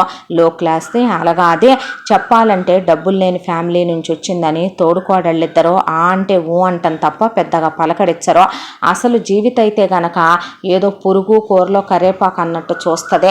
వర్ణ కూడా వాళ్ళతో ఏమీ అంత కలివిడిగా ఉండేది కాదు. అత్తగారు అమ్మ లాంటిదే, దేవత లాంటిది. మామగారు ఎప్పుడైనా కనపడితే ఒక స్మైల్ ఇవ్వటం తప్ప పలకరించడు. ఆ అమ్మాయి పలకరించదు. బావలిద్దరి విషయానికి వస్తే హాయ్ అంటారు, ఇక అంతవరకే. ఇక ఆడపడుచు మొగుడు విషయానికి వస్తే ఏదో ఒకటి నవ్వాలి కదా అన్నట్టు వెకిల్ నవ్వు నవ్వుతాడు. ఆ మొహంలో ఏ ఎక్స్ప్రెషను ఉండదు. చిన్నపిల్లలు 3 ఉన్నారు, కిండర్ గార్డెన్ ఏజ్ వాళ్ళు. వాళ్ళ దగ్గర ఒక కేర్ టేకర్ ఉంటుంది. పిల్లలకు సంబంధించి స్నానాలు చేయించుకోవటం, వాళ్ళకి ముడ్లు మూతులు కడగటం, పాలు పట్టడం, పిల్లలకి పెట్టుకోవటం పెట్టుకోవటం దాని డ్యూటీ. వాళ్ళ అమ్మలు కన్నారన్న మాటే కానీ పిల్లల్ని పట్టించుకునే బాపతి ఒక్కళ్ళు కాదు. పొద్దున్నే లేవటం, ఊడి మీద పడటం, బలాదూర్లు తిరిగి రావటం, లక్షలు షాపింగులు చేసుకొని గదుల్లోకి వెళ్ళటం. వాళ్ళ పుట్టింటి వాళ్ళు వచ్చి కనీసం భానుమతిని పలకరించను కూడా పలకరించరు. గదుల్లో దూరి తలుపులు వేసుకొని అక్కడికే డిన్నర్లు, అక్కడికే లంచ్లు, అక్కడికే బ్రేక్ఫాస్ట్లు, ఈవినింగ్ స్నాక్స్ తెప్పించుకొని స్పెండ్ చేసి అల్లుళ్ళు వచ్చే టయానికి ఎస్కేప్ అయిపోతారు. భార్గవ్ వాళ్ళ పేరెంట్స్కి అసలు ఇక్కడికి రావడానికి ఎలోయే ఉండదు. భార్గవే ఎప్పుడన్నా ఓసారి వెళ్ళి వాళ్ళని కలిసి రావటం, వచ్చిన వాళ్ళు కూడా కొడుకుతో పాటు గదిలోకి వెళ్ళి గదిలో మాట్లాడుకొని వెళ్ళిపోతారు. కోడలేటు వాళ్ళని పలకరించరు. వాళ్ళు కలిసేది లేదు భానుమతితో. వెంకట్రావుకు మాత్రం వాళ్ళు లోపలికి వెళ్ళి గంటలు మాట్లాడుకొని వెళ్తారు. కోడళ్ళ పేరెంట్స్ కూడా మాట్లాడుకుని వెళ్తారు. కానీ పిల్లని చుట్టానికి వచ్చేటప్పుడు వసుంధర, కృష్ణమూర్తి, మౌళిని, మధువన్ని వెంట పెట్టుకొని పిల్లకి అవని ఇవని తీసుకొని వచ్చి భానుమతికి తీసుకొని వచ్చి ఎంతో సంస్కారంతో వాళ్ళు మాత్రం అందరినీ పలకరించి వెళ్తారు. అందరితో మాట్లాడి వెళ్తారు.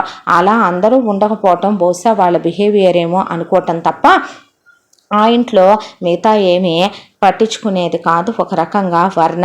ఆ తర్వాత మురళి ఆఫీసు నుంచి రావటం, రోజు బయటికి తీసుకెళ్ళి అమ్మాయినని చెప్తే భానుమతి ఎక్కడో దగ్గరికి తీసుకెళ్ళటం, హ్యాపీగా మధ్యలో ట్రిప్పులకి వెళ్ళి రావటం, చాలా సంతోషంగా మొగుడితో కాపురం చేసుకుంటూ చాలా హ్యాపీగా అత్తారింట్లో ఉంది వర్ణ. ఒక రోజున అత్తాకోడళ్ళు కలిసి టీవీ చూస్తున్నప్పుడు అక్కడ జ్యువెలరీ యాడ్స్తో అత్తమ్మ చాలా బాగుంది కదో ఆ పెండెంట్ అని ఇంత పెద్ద పచ్చ వేసి దాని చుట్టూ డైమండ్స్ వేసి దాని చుట్టూ రూబీస్ వేసి చాలా స్పెషల్గా ఉన్న ఒక సెట్ గురించి బాగుందని వర్ణ అంది. వెంటనే భానుమతి ఫోన్ చేసి వాళ్ళకి జ్యువెలరీ షాప్ అతను ఉంటే పిలిపించి ఆవిడ ఆ యాడ్లో ఉన్న దాన్ని ఫోటో తీసి ఇలా యాజ్ ఇట్ ఈస్గా ఒక సెట్ కావాలని చెప్పి చేసి తీసుకురమ్మనమని చెప్పింది. అది లక్షలు ఖరీదు చేసి సెట్ అతను తీసుకొని వచ్చాడు. అలా ఆ సెట్ తీసుకొని రాగానే హాయ్ భలే ఉందే అని చేతిలోకి తీసేసుకుంది జీవిత. అమ్మ ఇది నాకు బాగా నచ్చింది, నేను తీసుకుంటాను అంటే అది నీ కోసం కాదు చిన్నోదని కోసం తెప్పించాను అక్కడ పెట్టేసే అందే. అదే టైంకి వర్ణ స్నానం చేస్తోంది. అయితే తన్ను వద్దన్నారు, మేం తీసుకుంటాం అత్తయ్య అన్నారు కోడళ్ళు. మీరు కొనుక్కోవాలి అనుకుంటే మీ మామయ్య గారు ఏది కాదండ కదమ్మా, మీకు నచ్చినవి మీరు కొనుక్కొచ్చుకుంటూనే ఉన్నారుగా, మీరు కావాలంటే వేరే ఆర్డర్ ఇచ్చి మీరు మళ్ళీ చేయించుకోండి. నేను ఇదైతే మాత్రం వర్ణ కోసం తెప్పించాను. ఈ ఇంట్లో నేను ఆడపిల్లనే, ఏదైనా సరే నేను కావాలనుకుంటే నువ్వే కాదు ఎవరైనా ఇచ్చి తీరాలని నాన్న చెప్పలేదు. ఈ ఇంట్లో ఏదైనా నా సొంతం, నేను కాదని నాకు వెగటు కలిగి నేను వెక్స్ అయిపోయి ఎవడైనా ఏరుకోవాలి. కానీ అలాంటిదే ఇంకొకటి మేం తెప్పించుకున్నామంటే అది ఫస్ట్ మేం తెప్పించుకునే సెకండ్ థర్డ్ ఫోర్త్ హ్యాండ్ అని కాదా అనేసరికి నేనది నీకు కాదని చెప్తున్నాను, ఇంకా వదిలేయని మీరు వెళ్ళండి అంది గోల్డ్ షాప్ అతన్నే. ఆ తర్వాత వర్ణ అని పిలిస్తే అత్తమ్మ అని వస్తే ఇదిగో నాన్న అంటే థ్యాంక్ యూ అత్తమ్మ నా కోసమేనా అని ఆవిడ్నే అంటే అవునరా ఆ రోజు బాగుందన్నావుగా నాన్న అని తల మీద చెయ్యేసి కోడళ్ళు ముద్దు పెట్టుకొని కోడలు మెళ్ళో ఆవిడే పెట్టి మీ ఆయన రాగానే చూపించు అని చెప్పింది భానుమతి. అలాగే ఇప్పుడే ఫోన్ చేసి వద్దొద్దు సర్ప్రైజ్గా చూపించు, పెళ్ళాం అందం ఇంకా పెరిగిందని చూసుకుంటాడు అంటూ ఉండగా ఎందుకు పెరగదో, ఇలా రోడ్డు మీద ఎవడెవడికి యాక్సిడెంట్ అవుద్దా బాగా డబ్బులున్నోళ్ళు తీసుకెళ్ళి మహా అయితే ఫ్రీగా వచ్చిందో ప్యాకెట్ బ్లడ్, అబ్బ బాడీలోదో ప్యాకెట్టు దీందో ప్యాకెట్టు ఇచ్చి అలా కాపాడినట్టు హాస్పిటల్లో పడేసి ఓవర్ నైట్ వాళ్ళని లొంగ తీసుకొని చక్కగా వాళ్ళకి మత్తు జల్లి ముగ్గులో దింపి వాళ్ళకి ఏవేం చెప్తారో ఇలాంటి వాళ్ళు కబుర్లో అలా కోటీశ్వర్ల ఇంటికి కోడళ్ళు అయిపోవటం, కోటీశ్వర్ల కొడుకుల్ని వల్లేసి బుట్టలో వేసుకోవటం నిజంగానేలేమ్మా, నేర్పించో. అందరి వల్ల కాదు కదా అది, ఎంతైనా లో క్లాస్ వాళ్ళు కదా జీవిత. ఎక్కడికి వెళ్తే కోట్లు, అలాంటి సెట్టు ఎప్పుడైనా వేసుకున్న ఫేస్ అయితేనేగా వేసుకోనివ్వు, ఎరగని బ్రతుకులుగా అనేపాటికి మరే అడుక్కునే వాటన్నిటికీ ఇలా సెట్ చేసుకోవటం నేర్పించి పెంచుతారో ఏమో అమ్మా బాబులు. ఎక్కడికి పోతాయి లో క్లాస్ వాటికి లో క్లాస్ బుద్ధులు, అలగా వాటికి అనేసరికి వర్ణ అలా నిలబడిపోయింది. లాగి జీవితాన్ని దవడబెట్టి తీసింది భానుమతి. వెళ్ళి మెట్ల మీద పడి పెదం చిట్లి బ్లడ్ రావటం కూడా స్టార్ట్ అయిపోతే మా అనేసరికి చెప్పు తీసుకొని కొడతా, గొంతు మీద కాలేసి తొక్కేస్తా, ఇంకోసారి ఇలాంటి ఇంట్లో జరిగినాయి అంటే ఎవత్తే ఇక్కడ నేను అత్తగారినని మర్చిపోయి పెట్టరేగిపోయి మాట్లాడుతుంది అనేపాటికి దడుచుకొని కోడళ్ళిద్దరూ గదుల్లోకి వెళ్ళిపోయారు. ఎక్కడ వాళ్ళని తన్నుద్దో అత్తగారనే. నోరు మూసుకొని సిగ్గు శరం లేకుండా పెళ్ళయ్యాక కూడా మొగుణ్ణి ఆడంగి వెధవని చేసి కూతుర్ని కన్నాక కూడా పుట్టింటి మీద పడి తింటున్న నువ్వు కూడా నీతులు చెప్పేదానివే. నీ మొగుడి జీతంతో నువ్వు కొనుక్కోవాలి. ఇక్కడ ఎవరి మొగుళ్ళ జీతాలు వాళ్ళకిచ్చి ఎవరికి వాళ్ళకి నగలు పెట్టలేదా? ప్రతి ఒక్కటి కూడా గోతికాడ నక్కల్లా అలివిమాలిన కుక్కల్లా వచ్చి కూర్చోపోతే అనేపాటికి కోడళ్ళు కూడా భయపడిపోయారు. అత్తగారు ఎప్పుడూ అలా మాట్లాడిందే లేదు ఇంతవరకే ఆవిడ అనేసరి, పోనీ తనకే ఇవ్వండి అత్తమ్మ. ఊరుకోమ్మ, నాకు తెలియదా ఎవరికి ఏం పెట్టాలో, ఎవరికి ఎంత ఇవ్వాలో, ఎవరికి ఏమి ఇవ్వాలో? అది నీ సొత్తు. నీ సొత్తు అనేది నువ్వెప్పుడూ వదిలేసుకోకూడదు. మన అనేది మనం వదులుకుంటూ పోతే అది హక్కైనా సొత్తైనా రేపొద్దున ప్రతి ఒక్కటి వచ్చి నడినెత్తి మీద ఎక్కుద్దే, తీసుకొని వెళ్ళరా నువ్వు అన్న తర్వాత అత్తగారు కోడలు డల్ అయిందేమోనని లోపలికి వెళ్తే ఆవిడ్ని కౌగిలించుకొని ముద్దు పెట్టుకొని ఆవిడ్ని, థ్యాంక్స్ అత్తమ్మ, అమ్మ లేదే అనుకున్నాను ఇక్కడికి వచ్చాక, కానీ మా అమ్మ కూడా మమ్మల్ని ఎంత ప్రేమగా చూసుకోలేదేమో అత్తమ్మ అన్న తర్వాత, నీకు నేను అమ్మని కాదని ఎవరన్నారో అని ముద్దు పెట్టుకొని నీకోసమని చెప్పడం మర్చిపోయాను. మధ్యాహ్నం ఆన్లైన్లో వచ్చినాయి, ఇదిగో నీకోసమని ఈ డ్రెస్సెస్ తెప్పించాను. అలాగే మొన్న బోటిక్లో నీకోసమని ఆర్డర్ ఇచ్చిన ఫ్యాన్సీ శారీస్, బ్లౌజెస్ ఇవి, వీటి మీదకి మ్యాచింగ్ చెప్పులు ఆల్రెడీ ఇదిగో ఇవి తెప్పించా, నీకు నచ్చితే సరే, లేదంటే మారుస్తా, నీ సెలక్షన్కి తిరుగుందా అత్తమ్మ అన్న తర్వాత, సరే నువ్వు కళ్ళు తుడుచుకో, మురళి వచ్చే టైం అయింది, బయటికి వెళ్దురు కానీ తల దువ్వుతాను, స్నానం చేసి రాపో అని చెప్పాక మొగుడు రాగానే జరిగిందంతా చెప్పి చూపించింది వర్ణ. అది నీది కదరా, నువ్వు అది వేసుకుంటే దాని అందం ఇంకా పెరిగిందని భార్యని దగ్గరికి తీసుకొని ముద్దు పెట్టుకొని బయటికి తీసుకొచ్చాడు. అత్తగారికి తనంటే ఎంత ప్రేమ ఉంది అంటానికి ఇంతకన్నా నిదర్శనం ఏంటో ఎలా చూపించాలో కూడా తెలియలేదు వర్ణకి. ఈ విషయం పుట్టింటి వాళ్ళకి చెప్తే, మీ అత్తగారు నిజంగా దేవతలేమ్మా, అలా ఎంతమంది ఉంటారో అనుకున్నారు వాళ్ళు. ఈలోపు వర్ణ ఫ్రెండ్ సౌందర్య ఎప్పటి నుంచో మురళిని లవ్ చేస్తుంది. ఆ విషయం మురళికి చెప్పాలంటే ధైర్యం చాలదు, మురళికి ప్రేమ లాంటి పడవ. దాంతో డైరెక్ట్గా వెళ్ళి ముందు వాళ్ళ అమ్మ నాన్నలకి ఈ విషయం చెప్తే, ఆయనకి వాళ్ళ ఆవిడకి ఓకే అయితే మాకేం అభ్యంతరమే అన్నారు సౌందర్య అమ్మా నాన్నలు. వెళ్ళి డైరెక్ట్గా కృష్ణమూర్తి వసున్ దగ్గర కూర్చుని, నాకు మౌళి అంటే ఇష్టమని చెప్పడానికి ధైర్యం సరిపోవట్లేదు, పెళ్లి చేసుకుంటాను అంకుల్ అని, మా ఇద్దరికి పెళ్లి చేయరా అంకుల్ మీరు అని అడిగేపాటికి ఆయన ఆవిడ ఏం మాట్లాడతారు, మీ అమ్మ నాన్న చెప్పాను అంకుల్, మీ ఇష్టమే వాళ్ళ ఇష్టం అన్నారు అనేసరికి, పిల్లను వాళ్ళు 6th క్లాస్ పిల్లప్పటి నుంచి చూస్తున్నారు. సౌందర్య గాలి రకం కాదు, తప్పుడుది కాదు, అబద్ధాలు మారి మాటలు లేవో. వాళ్ళకిద్దరూ ఆడపిల్లలే. పెద్దమ్మాయి ప్రేమించి పెళ్లి చేసుకున్న అబ్రాడ్లో ఉంటుంది, రూపాయి కట్నం తీసుకోలే, బంగారం లాంటి అల్లుడు వచ్చాడు. వాళ్ళకుంది ఇద్దరూ ఆడపిల్లలే, సెటిల్డ్ ఫ్యామిలీ. వీళ్ళలాగే వాళ్ళు మిడిల్ క్లాస్ వాళ్ళే అయినప్పటికీ కాస్త వీళ్ళకన్నా 4 రాళ్ళు వాళ్ళకే ఎక్కువ ఉన్నాయి. అంతా దాంట్లో సౌందర్య మంచి పిల్ల కూడాను. పెళ్ళికి సరేననుకున్నారు. మౌళి నన్ను అడిగే పని లేదా అంటే, నీకు నాకన్నా మంచి పెళ్ళాం దొరుకుద్దా, నువ్వు మంచి పెళ్ళామని ఎవరు చెప్పారు అంటే, వేషాలేకో, నేనంటే నీకు ఇష్టం లేదారా అనేసరికి, నేను నీ చెప్పానా అన్నాడు. చెప్పకుండానే నా ఫోటోని పర్సులో పెట్టుకొని తిరుగుతున్నావా, నీకు నా చిన్నప్పటి నుంచే నేను రాసుకున్న పెన్నులు, ఎరేజర్లు, షార్ప్నర్లు ఎందుకు దాచుకుంటున్నావు అనేసరికి, ఓహో అనుకున్నారు వసుంధర కృష్ణమూర్తి. కనపడ్డ వీడు అందుకే పెళ్లి చేసుకోమంటే చేసుకోనంటే చేసుకోవట్లేదండి, వీడు చేసుకోనంటే చేసుకోను అంటున్నాడు అని నవ్వుకున్న తర్వాత ఇక కొడుకు ఎంగేజ్మెంటు పిలిచారు. ఒకవైపున భానుమతి వాళ్ళందరినీ, మిగతా వాళ్ళు రావటం కుదరదంటే భానుమతి, వర్ణ, మురళి వచ్చారు. వర్ణ చుట్టంగానే వచ్చిందే, ఒక్క మాట కూడా కనీసం కలగ చేసుకొని అతి వ్యవహారాల్లో పాల్గొందే లేదు. గమనిస్తూనే ఉన్నారు భానుమతి, మురళి.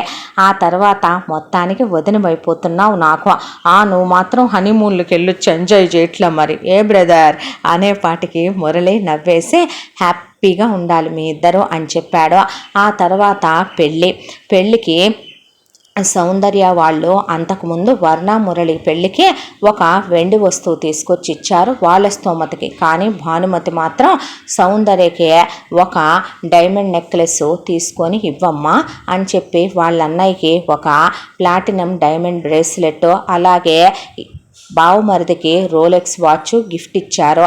ఎందుకు ఇంత ఖరీదైన అంటే, ఖరీదనుకోకూడదు, మనసులో ప్రేమను చూడాలి అన్నాడు మురళి. ఆ తర్వాత పెళ్ళైపోయిన తర్వాత మౌళిని ఇట్రా అని పక్కకి పిలిచాడు మురళి. పిలిచి పెళ్ళికి అందరూ వెళ్ళారు. వెంకట్రావు, రమేష్ వాళ్ళ ఫ్యామిలీ, మొత్తం ఫ్యామిలీ అంతా వెళ్ళి భానుమతిని, వర్ణని, మురళిని వదిలేసి మేము బయలుదేరతామని భోజనాలు అవ్వగానే వాళ్ళు వెళ్ళిపోతే మురళి ఒక కాల్ లెటర్ పెట్టాడు మౌళి చేతిలో. పెడితే ఏంటదని అక్కడ అందరూ చూస్తుంటే ఓపెన్ చేసి చూశాడు మౌళి.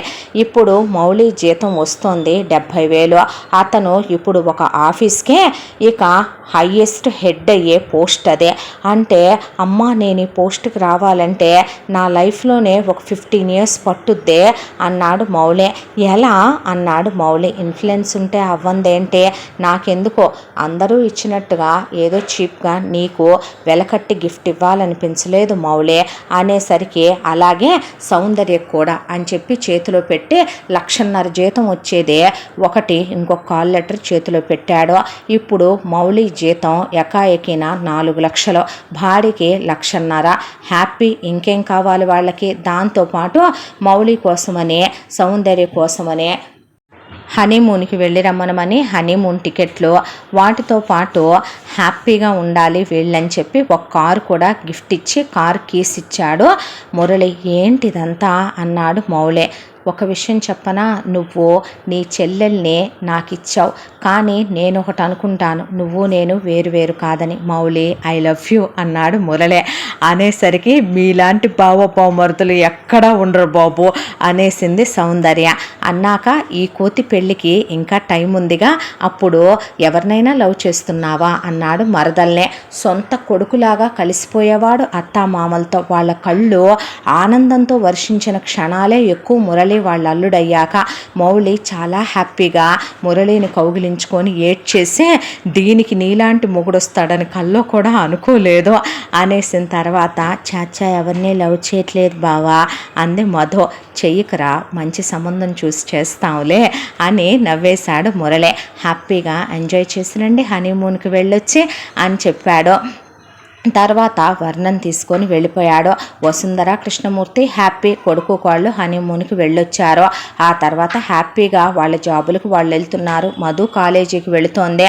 వర్ణ మొగుడుతో కాపురం చేసుకుంటోంది. ఒక అమ్మా నాన్నలకి ఇంతకన్నా ఏం కావాలి అనేంత సంతోషంగా వాళ్ళ జీవితాలు గడిచిపోతున్నాయి. ఒక రోజున ఇంట్లో ఉన్న మగవాళ్ళంతా కూడా ఆఫీసులకి వెళ్ళిపోయారు. ఆడవాళ్ళంతా ఎప్పట్లాగానే బలాదూరు తిరగటానికి వెళ్ళేవాళ్ళు. ఆ రోజు బ్యూటీ పార్లర్ వాళ్ళని పిలిపించి బాడీ పాలిషింగులని, మొత్తం కాలి గోరు దగ్గర నుంచి తల వెంట్రుకల దాకా ఫుల్ బాడీ ప్యాకేజీలని చెప్పి రమా, వనిత, జీవిత ఏదో చేయించుకుంటున్నారు.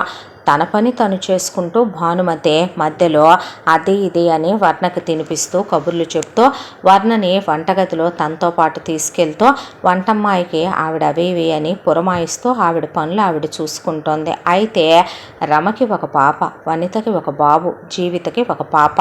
వీళ్ళ ముగ్గురు పిల్లలకి కేర్ టేకర్ ఒక అమ్మాయి ఉంటుంది. ఆ అమ్మాయిని ప్రతిరోజు కూడా వీళ్ళ ఇంటి చుట్టూ చాలా లానున్నా, వీళ్ళు ఉండేటటువంటి కాలనీలో ఒక పార్క్ ఉన్నా అక్కడ తిప్పడానికి వీల్లేదని, పిల్లలకి నేచర్లు తెలియాలి, పిల్లలకి తోటకూర తెలియాలి అని చెప్పి వీళ్ళ ముగ్గురు కలిసి ఒక్కటే ఆ కేర్ టేకర్. ముగ్గురు పిల్లల్ని హ్యాండిల్ చేయటము కష్టమే. ఒకవైపున భానుమతి అలా పంపించొద్దు, అసలే సిచ్యువేషన్స్ బాగాలేదు, ఇంట్లో ఉన్న వాళ్ళని జాగ్రత్తగా ఉండమనమని చిన్నోడు చెప్పాడు. అనవసరమైన థ్రెట్లు ఉన్నాయంట, బిజినెస్లో మనకి మిత్రుల కన్నా శత్రువులే ఎక్కువ, మీ నాన్న వల్ల మంచి అనేది లేకుండా అందరినీ పొల్లబెట్టి గిల్లొస్తూ ఉంటాడు మీ నాన్న, ముళ్ళు పెట్టి పొడిసొస్తూ ఉంటాడు మీ నాన్న, అలా పిల్లల్ని బయటికి పంపించకండి అని ఆవిడ చెప్పిన లైట్ మై బేబీ హెయిర్ ఎవరు లెక్క చేస్తాడని జీవిత, ఆ తర్వాత ఊరుకొస్తాయా అని కోడళ్ళు లైట్ తీసుకొని కేర్ టేకర్ని ఒళ్ళు బలిసిందా, తలపొగరెక్కిందా, మదం ఎక్కిందా, మత్తెప్పిందా, ఎక్కడ తిప్పుతున్నావంటే లాన్లో అంత ఒళ్ళు కావట్లేదా, శాలరీలు ముష్టి పడేస్తున్నాంగా, అంత కొవ్వెక్కేసి కొట్టుకుంటున్నావు, తీసుకెళ్ళు ఇక్కడి నుంచి. డ్రైవర్ ఉన్నాడుగా, కార్లో సిటీలో ఉన్న ఈ ప్లేస్కి తీసుకెళ్ళి అక్కడ నేచర్ బాగుంటుంది, పిల్లల్ని టోడ్లర్లో వేసి అక్కడ తిప్పుకొని తీసుకురా. ముగ్గురు పిల్లలు కదమ్మా హ్యాండిల్ చేయటం, హ్యాండిల్ చేయలేనప్పుడు ఎందుకు ఒప్పుకున్నావు మరి అని చేయి చేసుకొని కూతురు కోడళ్ళు కలిసి పిల్లల్ని కారులో ఎక్కించి డ్రైవర్కి ఇచ్చి పంపించారు. వీళ్ళని దింపేసి నువ్వు రా, కోడలు నేను గుడికి వెళ్ళి రావాలి, మళ్ళీ వెళ్ళిన తర్వాత తీసుకొద్దుగానని చెప్పింది భానుమతి. అలాగే అమ్మగారు అని డ్రైవరు ముగ్గురు పిల్లల్ని తీసుకొని కేర్ టేకర్ని తీసుకెళ్ళి పార్కులో ఆ 3 టోడ్లర్లు ఓపెన్ చేసి పిల్లల్ని అందులో పెట్టి నువ్వు చూసుకోమని ముగ్గురికి 3 బ్యాగుల్లో పాలబుడ్లు, స్నాక్స్, జ్యూసులు, పిల్లల కోసం నాప్కిన్లు అవన్నీ పెట్టుకొని ఆ అమ్మాయి పిల్లలు ముగ్గురిని ఒక్కొక్కళ్ళని తీసుకొని ఆ పార్కులో అక్కడ తిరుగుతూ ఉండగా ఎక్కడి నుంచి వచ్చారో, ఇక డ్రైవర్ ఒకవైపున అక్కడి నుంచి ఇంటికి వచ్చేసాడు భానుమతి వాళ్ళని టెంపుల్కి తీసుకెళ్ళటానికి.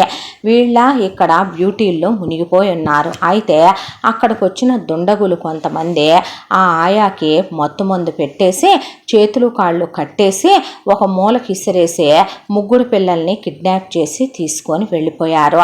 ఇక డ్రైవర్ వీళ్ళని ఇంటికి వచ్చి గుడికి తీసుకెళ్ళి మళ్ళీ గుడి దగ్గర నుంచి వీళ్ళని ఇంటి దగ్గర దింపి ఆ తర్వాత వెళ్తే అక్కడ ఒక మూలన ఒక చెట్టు దగ్గర మత్తులో ఆయా పడిపోయింది, పిల్లలు కనపట్టలేదు, టోడ్లర్ చైర్లు ఆ పక్కన పిల్లల బ్యాగులు చల్లా చెదురుగా ఉన్నాయి. డ్రైవర్కి గుండె అదిరిపోయి ఆయా మొహాను బకెట్ నీళ్లు పోసి ఇంటికి తీసుకొచ్చాడు. ఎవరో వచ్చారు, మత్తు మందు పెట్టారు, పిల్లల్ని ఇలా తీసుకెళ్ళిపోయారనేసరికి కోడళ్ళు కూతురు కలిసి ఆ అమ్మాయిని పడేసి కొడితే భానుమతి మిమ్మల్ని కొట్టాలా వాళ్ళని కొట్టాలా, అసలు కొద్దిగైనా బుద్ధి ఉందంటే మీకు అని చెప్పి వెంటనే వెంకట్రావుకి ఫోన్ చేస్తే ఆగ మేఘాల మీద కొడుకులు అల్లుడు అక్కడికి మురళి వచ్చారు. వచ్చేసరికి వర్ణ అయ్యయ్యో పాపం చిన్న పిల్లలు కదా ఎలా ఉన్నారో ఏంటో, ఎవరు తీసుకెళ్ళిపోయారో మురళి అనేసరికి అసలు నేను చెప్పాను కదా అందరికీ థ్రెట్ ఉంది, జాగ్రత్తగా ఉండాలి, బయటికి వెళ్ళేటప్పుడు అన్నానుగా నాన్న, మొన్న నువ్వు పెట్టుకున్న వ్యవహారంతో మనకి లైఫ్ రిస్క్ ఎక్కువైపోయింది అని చెప్పానా లేదా నేను అంటే, వాడు చెప్పినప్పుడు మీరు వినకుండా ఏం చేస్తున్నారమ్మా అని వెంకట్రావు కూతుర్ని ఒకటేశాడు. అల్లుడికి కొట్టే రైట్ లేదు, వాళ్ళంతెవరో. కొడుకులిద్దరూ కోడళ్ళని చెరో దెబ్బ వేశారు. కోడళ్ళ పుట్టింటి వాళ్ళు అల్లుడు పుట్టింటి వాళ్ళు వచ్చి అయ్య నా దేవుడో అయ్య నా తండ్రో అని గొడవ చేస్తే పోలీస్ కంప్లైంట్ అన్నా ఇద్దాం, మరి వెతికిద్దాం, ఏం చేద్దాం అన్నాడు మురళి. అంటే వెతికించడం మొదలుపెట్టారు, పోలీస్ కంప్లైంట్ ఇచ్చారు. రోజులు గడుచుకుపోకుండా వస్తుంటే పేపర్లో యాడ్ ఇచ్చారు, టీవీలో యాడ్ ఇచ్చారు. అలా రోజులు జరిగిపోతున్నాయి. భానుమతి బాధపడుతోంది. ఒకవైపున ఇంట్లో పిల్లలు లేకపోవడం వర్ణ ఇంకా ఎక్కువ బాధపడింది. చిన్న పిల్లలు కదా ఏమైనా చేస్తున్నారేమో మురళి, నేను వెంటనే పిల్లల్ని కనాలనుకోవటం లేదు అన్న మాటకి వద్దురా, నా మనసు ఇప్పుడేం బాగాలేదు, కుదిరితే ఒక 5 to 7 years ప్లాన్ చేసుకుందాం, అసలు ఇప్పుడున్న ఈ రిస్కుల్లో మనం మళ్ళీ బేబీ డెలివరీ లాంటివి నీ ప్రెగ్నెన్సీ లాంటి రిస్కులు పెట్టుకోవద్దని వాళ్ళు మాట్లాడుకున్నారు. పిల్లలు ఏమైపోయారో ఏంటో అనుకుంది భానుమతి. ఇలా రోజులు గడిచిపోయి నెలలుగా అవుతున్నాయి. రమేష్కి, సురేష్కి, భార్గవికి బాధగా ఉంది. వీళ్ళ పుట్టింటి వాళ్ళు మెల్లమెల్లగా ఆ విషయం మర్చిపోయారు. ఆ తర్వాత వెంకట్రావుని ఒకరోజు ఒక పని చేస్తే పోతుందేమో నాన్న అనే, మామయ్య అలా వదిలేయకూడదు కదా, పోయింది మనింటి పిల్లలు కదా, ఎలా ఉన్నారో ఏంటో పిల్లలు అని వర్ణ అందే. అంటే ఏంట్రా అన్నాడు మురళీనే. అంటే ఒక పని చేద్దాంగా మనం, పోనీ ఇంకా హైలీ అఫీషియల్స్తో ఏమైనా పిల్లల్ని వెతికించటాలాంటివి చేసి పోనీ మనం అయితే అయింది, మనుషుల్ని పెట్టి ₹1,00,00,000 ఖర్చు అయినా పర్వాలేదు, పిల్లల కోసం వెతికిస్తే పోతుందేమోగా అని అంటూ ఉండగా ఒక కాల్ వచ్చింది వీళ్ళకే. ఆ కాల్లో అవతల వైపు నుంచే కిడ్నాపర్స్ ఫోన్లో మాట్లాడుతూ ఒక్కొక్కళ్ళకి 20 కోట్లు ఇస్తే పిల్లల్ని సేఫ్గా మీ ఇంటికి పంపిస్తాం అని చెప్పారు. చెప్తే ఇచ్చేస్తే పోద్దిగా అన్నాడు మురళి. ఏంట్రా ఇచ్చేది, నోరుమొయ్యి నువ్వు అన్నాడు వెంకట్రావు. అనేసరికి ఎక్కడ వాళ్ళు అక్కడ షాక్ అయి నుంచుంటే, ఏంటి నాన్న నువ్వు మాట్లాడేదే అంటే పిల్లల్ని డబ్బులిచ్చి వెనక్కి తేవద్దా అన్నారు కొడుకులు. అంటే దేనికిరా, మీ పెళ్ళాలు గొడ్రాళ్ళ, మీ పెళ్ళాలకు ఏమైనా ఆపరేషన్లు అయినాయా, మీ చెల్లెలు మళ్ళీ కనలేదా, మీ పెళ్ళాళ్ళు మళ్ళీ కనలేరా, పిల్లలదేముందిరా పుట్టుకొస్తారు, 60 కోట్ల అమౌంట్ వెళ్తే మళ్ళీ వెనక్కి వస్తుందా, సంపాదించాలంటే ఎన్నాళ్ళు పట్టుద్దే, అదేంటండి అలా మాట్లాడతారు, వాళ్ళు మనింటి పిల్లలు, తల్లి లేకుండా పిల్లలు ఎలా ఉంటారు, ఎందుకు ఉండలేరు, బాగానే ఉంటారు, వీళ్ళకి మళ్ళీ పుట్రా ఏంటి అంటే, మరి మా పిల్లలు, అదేంటి మావయ్య అలా మాట్లాడావు అన్నారు కోడళ్ళు అల్లుడు. మరేం చేయను, మీ పుట్టింటి దగ్గర నుంచి తీసుకొచ్చిన డబ్బుల్లో ఏమన్నా ఉంటే ఇచ్చి తెచ్చుకోండి అమ్మాయి అంటే, ఎవరిస్తారు, ఎక్కడి నుంచి ఇస్తారు, మేమిచ్చినవి అన్నీ ఫిక్స్డ్లో ల్యాండ్ల మీద ఉన్నాయన్నారు వాళ్ళ పుట్టింటోళ్ళు. అసలు అల్లుడు పుట్టింటోళ్ళకి ఆటికానా కూడా లేదాయా, దాంతో ఏం పర్వాలా, ఎక్కడో చోట వాళ్ళే పెరుగుతూ ఉంటారు, మనం డబ్బులు ఇవ్వమని తెలిస్తే కొన్నాళ్ళకి వాళ్ళే తీసుకొచ్చి మనకి ఇచ్చేస్తారులే కానీ లైట్ తీసుకోండి అనేసి అక్కడి నుంచి వెంకట్రావు వెళ్ళిపోతే వర్ణ షాక్ అయిపోయి, అక్కడ మన పిల్లలున్నా అంతేగా మురళి అందే. అనేసరికి తెలిసిందేగా ఆయన సంగతి, మనీ మైండెడ్, డబ్బుల గురించి తప్ప మనుషుల గురించి మనసుల గురించి ఆలోచించడు. పద ఇంకా మనం చేయగలిగింది మాత్రం ఏముందే, అయినా నావడికి నేనైతే ఒకటి చేస్తానురా, నాకు ఉన్నంత వరకు నాకున్న అథారిటీ ప్రకారం నేను వెతికిస్తూనే ఉంటాను, చిన్నపిల్లలుగా అంటే థ్యాంక్స్, పాపం పిల్లలే గుర్తొస్తున్నారు నాకు అని కన్నీళ్లు పెట్టుకుంది వర్ణ. భానుమతి బాధపడుతూ దేవుడి గదిలోకి వెళ్ళిపోయింది. ఆ తర్వాత కొడుకులు అల్లుడు బాధపడుతూ కొన్నాళ్ళకి మర్చిపోయారు. కోడళ్ళు కూతురైతే అసలు ఇంకా తొందరగా మర్చిపోయి వాళ్ళ డైలీ లైఫ్ రొటీనుల్లో వాళ్ళు పడిపోయారు. పడిపోయి ఇక ఆ తర్వాత నెక్స్ట్ కిడ్స్కి ప్లాన్ చేసుకుందాము, ఒక 2-3 ఏళ్ళలాగే అనే ప్లానింగుల్లో వాళ్ళు మునిగిపోయారు. ఇలాగే లైఫ్ సైకిల్ దొర్లుకుంటూ వెళ్ళిపోతూ ఉండగా ఒకరోజు జీవిత కాస్త బరువు ఉండదు, ఎకాయికిన దాదాపు ఒక 150 కేజీలకి దగ్గరలో ఉంటుంది, దానికి తోడు పొట్టిగా ఉంటుంది.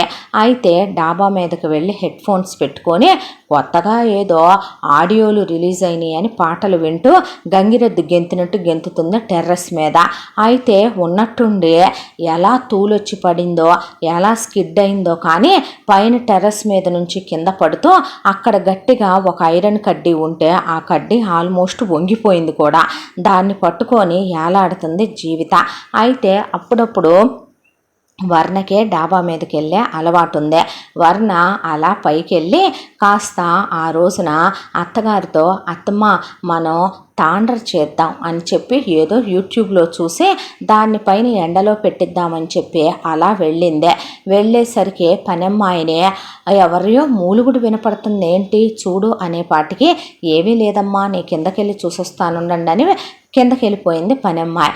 వెళ్ళేసరికి అయ్యో అయ్యో అని రంకెలు వినపడుతుంటే కార్నర్కి వెళ్ళేపాటికి జీవిత అక్కడ వేలాడుతుంటే ఏమైంది జీవిత అంది వర్ణ. వదినా నువ్వా, కొద్దిగుంటే ఈ ఐరన్ది విరిగిపోయేలాగా ఉంది రాడ్డు, నన్ను కాపాడవా నేను చచ్చిపోతాననేసరికి అసలు ఎక్కడ లాగుద్ది వర్ణ జీవితం లాగటం అయ్యే పనా, దాంతో కేకలు పెట్టి ఇక అరిసి పెడబొబ్బలు పెడితే ఇంట్లో ఏమైనా మగాళ్ళు ఉన్నారా, ఎవరి దారిన వాళ్ళు పోయి ఉంటరే, కోడళ్ళిద్దరూ పట్టుకొని లాగితే వస్తుందా జీవిత, లేదు. భానుమతి లాగితే వస్తుందా? లేదు. దాంతో సెక్యూరిటీ, తోటమాలి, ఇంట్లో ఉన్న డ్రైవర్లు, పనోళ్ళు మొత్తం ఒక 20 మంది పట్టుకొని లాగితే వాళ్ళు వెనక్కి కూడా పడిపోయారు. అప్పుడు వచ్చింది పైకి జీవిత. కొట్టుకుపోయి దెబ్బలు తగిలితే అసలు ఎలా పడ్డావే అంది భానుమతి. అమ్మో అనేసి నోర్వై అంది. అన్న తర్వాత డాక్టర్ని పిలిపిస్తే చెయ్యి బెణికిందని చాలాసేపటి నుంచి వేళ్లాడటం వల్ల ఆయన కట్టేశాడు. వెంకట్రావు పై ప్రాణాలు పైనే పోయి అమ్మ నా కూతురో, అమ్మ దేవుడో అనే వలవల వలవల పొగిలి పొగిలి ఏడ్చాడు. గుళ్ళల్లో హోమాలు, యజ్ఞాలు, యాగాలు ఛాన్సమనే కూతురికి ఏదో దిష్టి తగిలిందని. దాంతో వెంటనే ఇక హడావిడి చేయించేశాడు. వేద పండితుల్ని పిలిపించి పూజలై చేద్దామని. అసలు నువ్వు పైకిందుకు వెళ్ళావే అన్నాడు మురళి. ఏం లేదన్నయ్య, పాటలు వింటూ వెళ్ళాననే పాటికి రమేష్, సురేష్ 2 తగిలిచ్చి నీ బాడీతో నువ్వు పడితే అసలు నిన్నెవడు కాపాడగలడు అనుకున్నావే నువ్వు? మాకన్నీ కొట్టుకుపోయి నీ చేతులని డాక్టర్ వచ్చి ఇంటిళ్ళ పాదికి ఫస్ట్ ఎయిడ్ చేసి అందరికీ బాడీలు పంచర్లు అయిపోయినాయి. చూసుకొని నడవాలని కూడా తెలియదు నీకు అని అక్కడి నుంచి వెళ్ళిపోయాడు మురళి.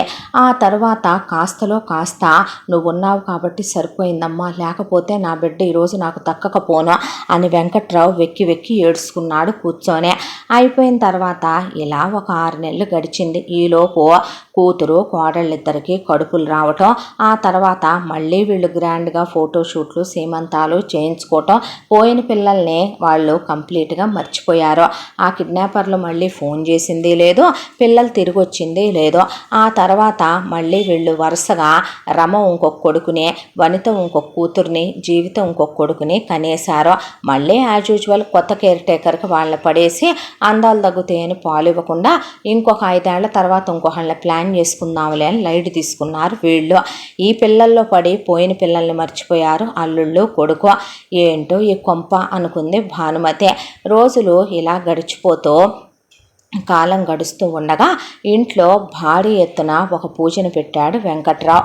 ఆ పూజ జరుగుతూ ఉండగా అందరూ పీటల మీద కూర్చున్నారు. భానుమతి నాకు కాస్త ఇంట్లో పని, నైవేద్యాలు అవి ఉన్నాయి, నేను చూసుకోవాలంటే నేను కూడా కూర్చోనిలే పీటల మీద అనేసి తన కూతుళ్ళని, కొడుకుల్ని కూర్చోబెట్టాడు వెంకట్రావు. వచ్చిపోయే వాళ్ళతో ముచ్చట్లేసి కూర్చున్నాడు వెంకట్రావు. అయితే ఈలోపు ఎక్కడి నుంచి వచ్చిందో ఒక పాము, చాలా విషపు నాగదే.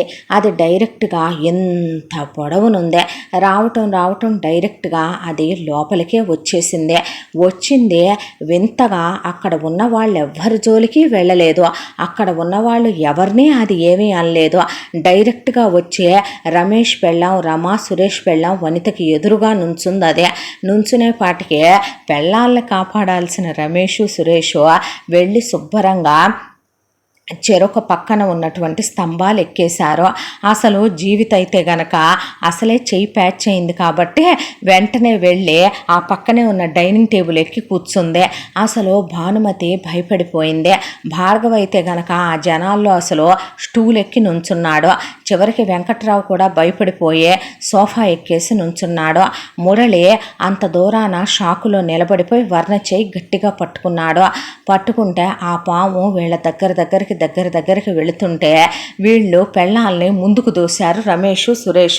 ఒరే మమ్మల్ని కాపాడాల్సింది పోయి మీరు ఏం పనులరా అంటే, అది మా మీదకి వస్తే మాకేమైనా అయితే ఒరే మీరు వెనక్కి వచ్చేయండి అన్నాడు వెంకట్రావు. మాకేమైనా పర్వాలేదా మామయ్య, నా కొడుకులకి పెళ్ళాలు పోతే ఇంకో పెళ్లి చేసుకుంటా, నా కొడుకులే లేకపోతే నేనే పోతాను, ఏంటమ్మాయి అన్నాడు వెంకట్రావు. అనేసరికి పాము ముందు మాట్లాడకూడదండి అలాగా అని అక్కడ ఉన్న వాళ్ళంటే వీళ్ళు అరుచుకోవటం, ఆ గోలకి అది ఇంకా రియాక్ట్ అయ్యి వీళ్ళ మీదకి వచ్చేసింది. కరెక్ట్గా వీళ్ళని ఇంకొక నిమిషంలో కాటేసుద్దనగా వర్ణ మురళి చెయ్యి వదిలేసి పక్కనే ఉన్నటువంటి కార్పెట్ వేశారు. అక్కడ ఆ కార్పెట్ని ఆ పాము మీద వేసేసి గట్టిగా దాన్ని దగ్గరకు పట్టుకొని ఒక మూటలాగా చుట్టేస్తే ఆ పాము ఎంత కసి మీద ఉంది అంటే ఆ పాము అందులో నుంచి కొట్టుకొని ఎంతసేపు రమ, వనిత ఉన్న వైపుకే అది వీళ్ళ వైపుకి రియాక్ట్ అయ్యి వీళ్ళ వాసన ఏదో పట్టినట్టు వీళ్ళ వైపుకే వెళ్ళాలని తెగ పెనుగులాడుతోంది. వెంటనే పాముల్ని పట్టే వాళ్ళకి ఫోన్ చేస్తే వాళ్ళు బాక్స్ తెచ్చి అందులో పెడితే ఆ బాక్స్లో నుంచి కూడా వీళ్ళనే చూస్తూ పడగ విప్పి కొట్టుకుంటుంటే భయపడిపోయారు వీళ్ళు. తీసుకెళ్ళిపోండి అని పంపించేసిన తర్వాత వర్ణ చెయ్యి మురళి గట్టిగా పట్టుకొని, నీకేమైనా అయితే అసలు నేను బ్రతుకుతాననే అనుకున్నావా? పెద్ద ఎక్కడికి నువ్వు అసలు యోధురాలు వెళ్ళినట్టు వెళ్ళి ఏం చేద్దాం అనుకున్నావు అసలు నువ్వు? ఆ పాము నీ వైపు తిరిగితే నీకేమవుద్దని ఆలోచించావా? ఏం పనులమ్మా ఇవే?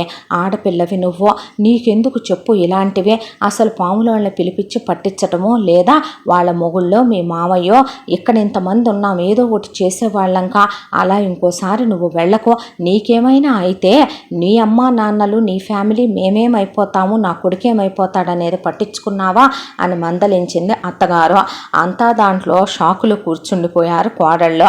కూర్చుండిపోయిన తర్వాత ఏం మొగుళ్ళురా మీరు, అదే మమ్మల్ని అది కాటేసి వెళ్ళినా వదిలేసే వాళ్ళగా ఏం చేయమంటారే?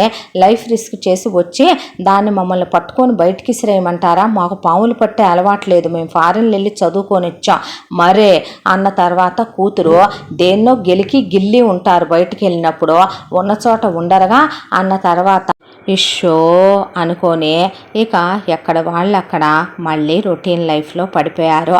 ఇలా ఒక కొంతకాలం టైము అలా గడిచిపోయింది. ఈలోపు సౌందర్య ప్రెగ్నెంట్ అయింది. సౌందర్య ప్రెగ్నెంట్ అయిపోయిన తర్వాత అప్పుడే అని వర్ణ వాళ్ళు అడిగితే నువ్వు ఫాస్టే అన్నాడు మురళి మౌళినే.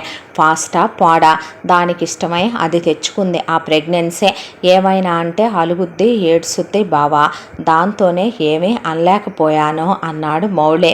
అనేసరికి కనేస్తే ఓ పని అయిపోద్దని అంది సౌందర్య. అన్నాక సీమంతం జరిపించిన తర్వాత వాళ్ళ పుట్టింటి వాళ్ళు మేమే తొలి కాన్పో, మేమే తొలి పురుడు అని ఓ తెగ పెద్ద కూతురు కూడా ఫారెన్ వెళ్ళిపోయి కుదరలేదని చిన్న కూతురుని ఇంటికి తీసుకెళ్ళి అల్లుడినే వచ్చి వెళ్తా ఉండయ్యా అని చెప్పి సౌందర్యని తీసుకెళ్లారు. ఈలోపు సౌందర్యకి నెలలు నిండుతున్నాయి కాబట్టి రేపు పాపో బాబో పుడతారులే. యూనిసెక్స్ ఐటమ్స్ మంచి మంచివే డ్రెస్సెస్ ఒక చోట కిడ్స్ వేవో స్పెషల్గా పెట్టారని వర్ణకి తెలిసిందే. అయితే మురళితో వెళ్ళి తీసుకునేదా అంటే అలాగే డ్రైవర్ని తీసుకుని వెళ్ళు, జాగ్రత్త, సెక్యూర్డ్గా ఉండే మాల్కి వెళ్ళరా అని చెప్తే అలాగే అని చెప్పి అత్తగారికి కూడా చెప్పి వెళ్ళేనా అత్తమ్మ అని అడిగితే డ్రైవర్ వచ్చిందాకా ఉండరా అంటే పర్లేదులే అక్క వాళ్ళు ఎక్కడికో పంపారుగా డ్రైవర్ని, నాకు వచ్చుగా డ్రైవింగు, నా కారే తీసుకెళ్తున్నాను నేను అని మురళి వర్ణకి ఒక కారు గిఫ్ట్ చేశాడు. ఆ కారు తీసుకుని వెళ్ళింది. వెళ్ళి అక్కడ పుట్టబోయే అన్నయ్య పిల్లల కోసం అని చెప్పి హ్యాండ్ చైను, మెళ్ళో చైను, అలాగే పిల్లల కోసం ఉంగరాలు, బంగారపు మొలతాడు, పిల్లల కోసం వెండి కడియాలు అవన్నీ కొని వాళ్ళకి భోజనం తినిపించేది ఒక బంగారపు గిన్నె, గ్లాసు, స్పూను తీసుకోమంది అత్తగారు. అవన్నీ తీసుకొని ప్యాక్ చేయించేసిన తర్వాత కారులో పెట్టుకొని బట్టలు ఉన్న పెద్ద షాపింగ్ మాల్కి వచ్చింది. వచ్చిన తర్వాత యూనిసెక్స్వి జస్ట్ బోర్న్ బేబీస్ దగ్గర నుంచి 1 year వరకు పనికొచ్చే విధంగా పిల్లలకు అన్ని ఐటమ్స్ కావాలని అక్కడ ఉన్న ఆల్ కిడ్స్వి ఏదైతే వాడతారో క్రీముల దగ్గర నుంచి వాళ్ళకు వాడే కోంబుల దాకా అన్నీ కొనేసిందే. వాటన్నింటినీ వాళ్ళే కారులో పెట్టిస్తాం మేడం అన్న తర్వాత సరేనని కారు ఎక్కేసి ఏరా బయలుదేరావా అని మురళి ఫోన్ చేశాడు. అత్తగారు 4 సార్లు చేసిందే. ఆ తర్వాత ఉదయంతో మాట్లాడి అన్నీ తను అడిగి నచ్చిన కలర్స్ అవి అమ్మని వదిన్ని అత్తమ్మని కనుక్కొని సెలెక్ట్ చేశాను అన్న తర్వాత నీకు సర్ప్రైజ్ తీసుకున్నా అంది వర్ణ. అలాగే ఇంటికి రా, ఇంకా ఏంటి లేట్ అవ్వలే అన్నాడు. వచ్చేస్తున్నా, మనం బయటకు వెళ్దాం అన్నాడు. అలాగే ఐ లవ్ యూ అంది. లవ్ యూ టూ అని చెప్పి నేను బయలుదేరుతాను కాసేపట్లో అని చెప్పాడు మురళి. తర్వాత బయలుదేరి వర్ణ అలా యూటర్న్ తీసుకునేటప్పుడు ఒక కారులో రమేష్, సురేష్ వెళుతున్నారు. చాలా ఫాస్ట్గా డ్రైవ్ చేసుకుంటూ వెళ్తున్నారు. తన మొగుడు ఆఫీసు నుంచి ఇంకా బయలుదేరలేదన్నాడు. బావ వాళ్ళు ఎక్కడికి వెళ్తున్నారు ఈ టైంలో అర్థం కాలేదు వర్ణకి. అయితే వాళ్ళు వెళ్తున్నారుగా ఎక్కడికో, మనం డిస్టర్బ్ చేయటం ఎందుకని తను కారు తిప్పుకునేదల్లా ఒక్కసారిగా పెట్రోల్ ట్యాంక్లో నుంచి పెట్రోల్ లీక్ అవుతూ బావా వాళ్ళు వెళ్ళే దారి బారికి బయట పెట్రోలు అలా డ్రాప్స్గా పడుతూ వెళ్తోంది. అయ్యయ్యో అని వెంటనే బావగారు వాళ్ళకి ఫోన్లు చేస్తే నాట్ రీచబుల్, ఫోన్లు అందుబాటులో లేవు. ఇదేంటి సిగ్నల్ కనెక్ట్ అవ్వటం లేదు అనుకుంది. ఆ తర్వాత పోనీ వాళ్ళని ఎలా పట్టుకోవాలి అని వెనకాలే వాళ్ళ కారు వెనక తిప్పి చాలా ఫాస్ట్గా వెళుతూ ఉండగా కారులో నుంచి కేకలు పెడుతుంటే వాళ్ళేమో గ్లాసెస్ క్లోజ్ చేసుకొని వినపడట్లేదు. అలా కొంత దూరం వెళ్ళగా ఒక చోట వాళ్ళు కారు ఆపారు. కారు ఆపి వాళ్ళు ఇద్దరూ దిగి స్మోక్ చేసుకుంటున్నారు అన్నా తమ్ముళ్ళు. అయితే ఉన్నట్టుండి తన కారులో ఫ్యూయల్ అయిపోయింది చూసుకోలేదు వర్ణ. వాళ్ళకి ఓ 1/2 కిలోమీటర్ దూరంలో తన కారు ఆగిపోయి వచ్చింది. దాంతో కాళ్ళకి చెప్పులు కూడా లేవు. చెప్పులు కూడా కారులోనే వదిలేసి ఆ తర్వాత ఫోన్ కూడా కారులోనే పడేసి పరిగెత్తుకుంటా వెళ్ళి బావగారు వాళ్ళు కరెక్ట్గా అప్పుడే కారులో కూర్చొని బయలుదేరబోతుంటే ఇద్దరిని పట్టుకొని బయటికి లాగేసేసరికి ఇలా పెట్రోలు లీక్ అవుతోంది బావా, మీరు చూసుకోవట్లేదు అనే లోపు సడన్గా వీళ్ళు అలా బయటకు వచ్చారో లేదో కారుకి మంటలు అంటుకున్నాయి. కారుకి మంటలు ఎలా అంటుకున్నాయి అది ఇంకో షాకింగ్ న్యూస్.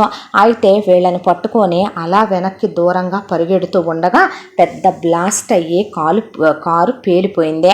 అంతా దాంట్లో వర్ణకి కాస్త చిన్నగా గీసుకుపోవటమే కానీ అంతా దాంట్లో రమేష్కి సురేష్కి ఏమీ కాలేదు. కాస్త దెబ్బలే తగిలినాయి.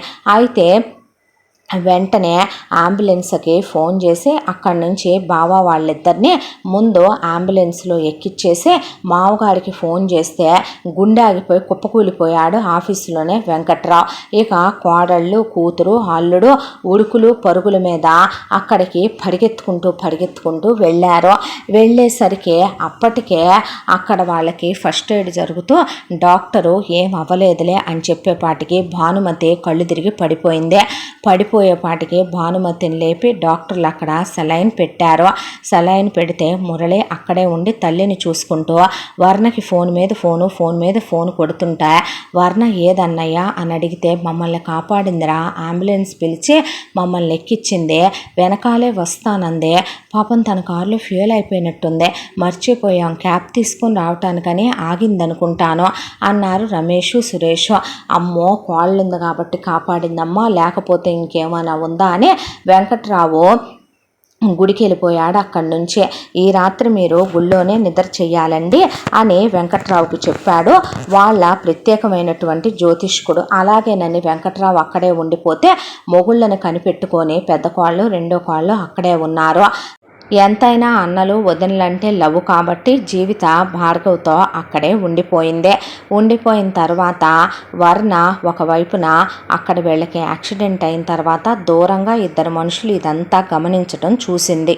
వాళ్ళు ఇంత దాంట్లో వర్ణనే గమనించలేదు. అయితే వర్ణ వాళ్ళు వెళ్ళే దిశగా వెళ్ళి వాళ్ళని ఫాలో అవుతూ అలా వెళ్ళి ఒక చోట వాళ్ళు ఆగిన దగ్గర ఒక టీ కొట్టు దగ్గర వాళ్ళు టీ తాగటం, ఖాతా రాసుకోరా అని ఆ టీ కొట్టు వాడికి చెప్పి సిగరెట్లు తీసుకుని అక్కడి నుంచి దూరంగా వచ్చి అక్కడి నుంచి ఒక ఫోన్ చేసి ఫోన్ కాల్లో మనం అనుకున్నది మిస్ అయిపోయిందని అది ఇది అని వాళ్ళు ఫోనుల్లో మాట్లాడటం, వాళ్ళు ఎవరితో మాట్లాడారు, ఇదంతా ఎవరు చేస్తున్నారు ఏంటి అని వర్ణకి మొత్తం పిన్ టు పిన్ క్లారిటీగా అర్థమైంది. ఆ తర్వాత అక్కడి నుంచి ఏమీ మాట్లాడకుండా వర్ణకి ఒక క్షణం పాటు భూమి అంతా గుండ్రంగా తిరుగుతున్నట్టు అనిపించేసింది. తల తిరిగిపోవటం మొదలైపోయింది. కాళ్ళు చేతులు వణుకొచ్చేసినాయి. నోట్లో నుంచి మాట కూడా రాలేదు. మనిషి స్పందన లేకుండా అయిపోయింది. ఎలా క్యాబ్ బుక్ చేసుకుని ఆ తర్వాత ఇంటి దగ్గర నుండి డ్రైవర్ని నువ్వు వచ్చి రోడ్డు మీద కారు ఉండిపోయింది, ఫ్యూయల్ తెచ్చి అది పోసి కార్ని ఇంటికి తీసుకెళ్ళు అని చెప్తే అలాగేనమ్మా అని డ్రైవర్ చెప్పాడు. హాస్పిటల్కి కూడా వెళ్ళలేదు, డైరెక్ట్గా ఇంటికే వెళ్ళిందే. ఇంటికి వెళ్తే ఇంట్లో ఎవరూ లేరు, సెక్యూరిటీ ఒక్కడు బయట ఉన్నాడు, పని వాళ్ళు లోపల వాళ్ళ పనులు వాళ్ళేదో చేసుకుంటున్నారు. వర్ణ అలా హాల్లో సోఫాలో కూర్చుండిపోయి తల వెనక్కి ఆనించిందే. జరిగినవన్నీ కళ్ళ ముందు ఒక్కసారిగా అలా తిరిగిపోయినాయి. పిల్లలు కిడ్నాప్ అయిపోవటం, ఆడపడుచు జారి పడబోవటం, మధ్యలో ఆడపడుచు మొగుడికి ఒకసారి యాక్సిడెంట్ అవ్వబోవటం, ఆ తర్వాత మళ్ళీ ఈరోజు బావలకి ఇలా ప్రమాదం జరగటం, తోడుకోడళ్ళ మీదకి పాము అటాక్ జరగటం, ఇవన్నీ గుర్తుకొచ్చే కళ్ళల్లోంచి నీళ్ళు అలా కారిపోయినాయి.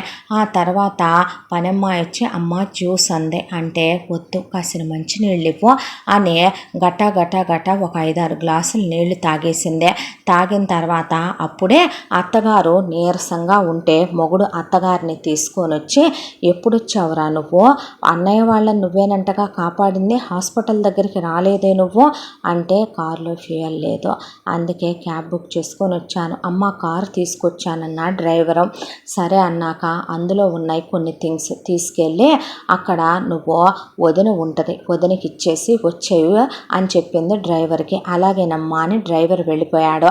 ఆ తర్వాత పని వాళ్ళందరినీ మీరు సర్వెంట్ క్వార్టర్స్లోకి వెళ్ళిపోండి, కాసేపు డోర్స్ అన్నీ క్లోజ్ చేసి అని చెప్పింది.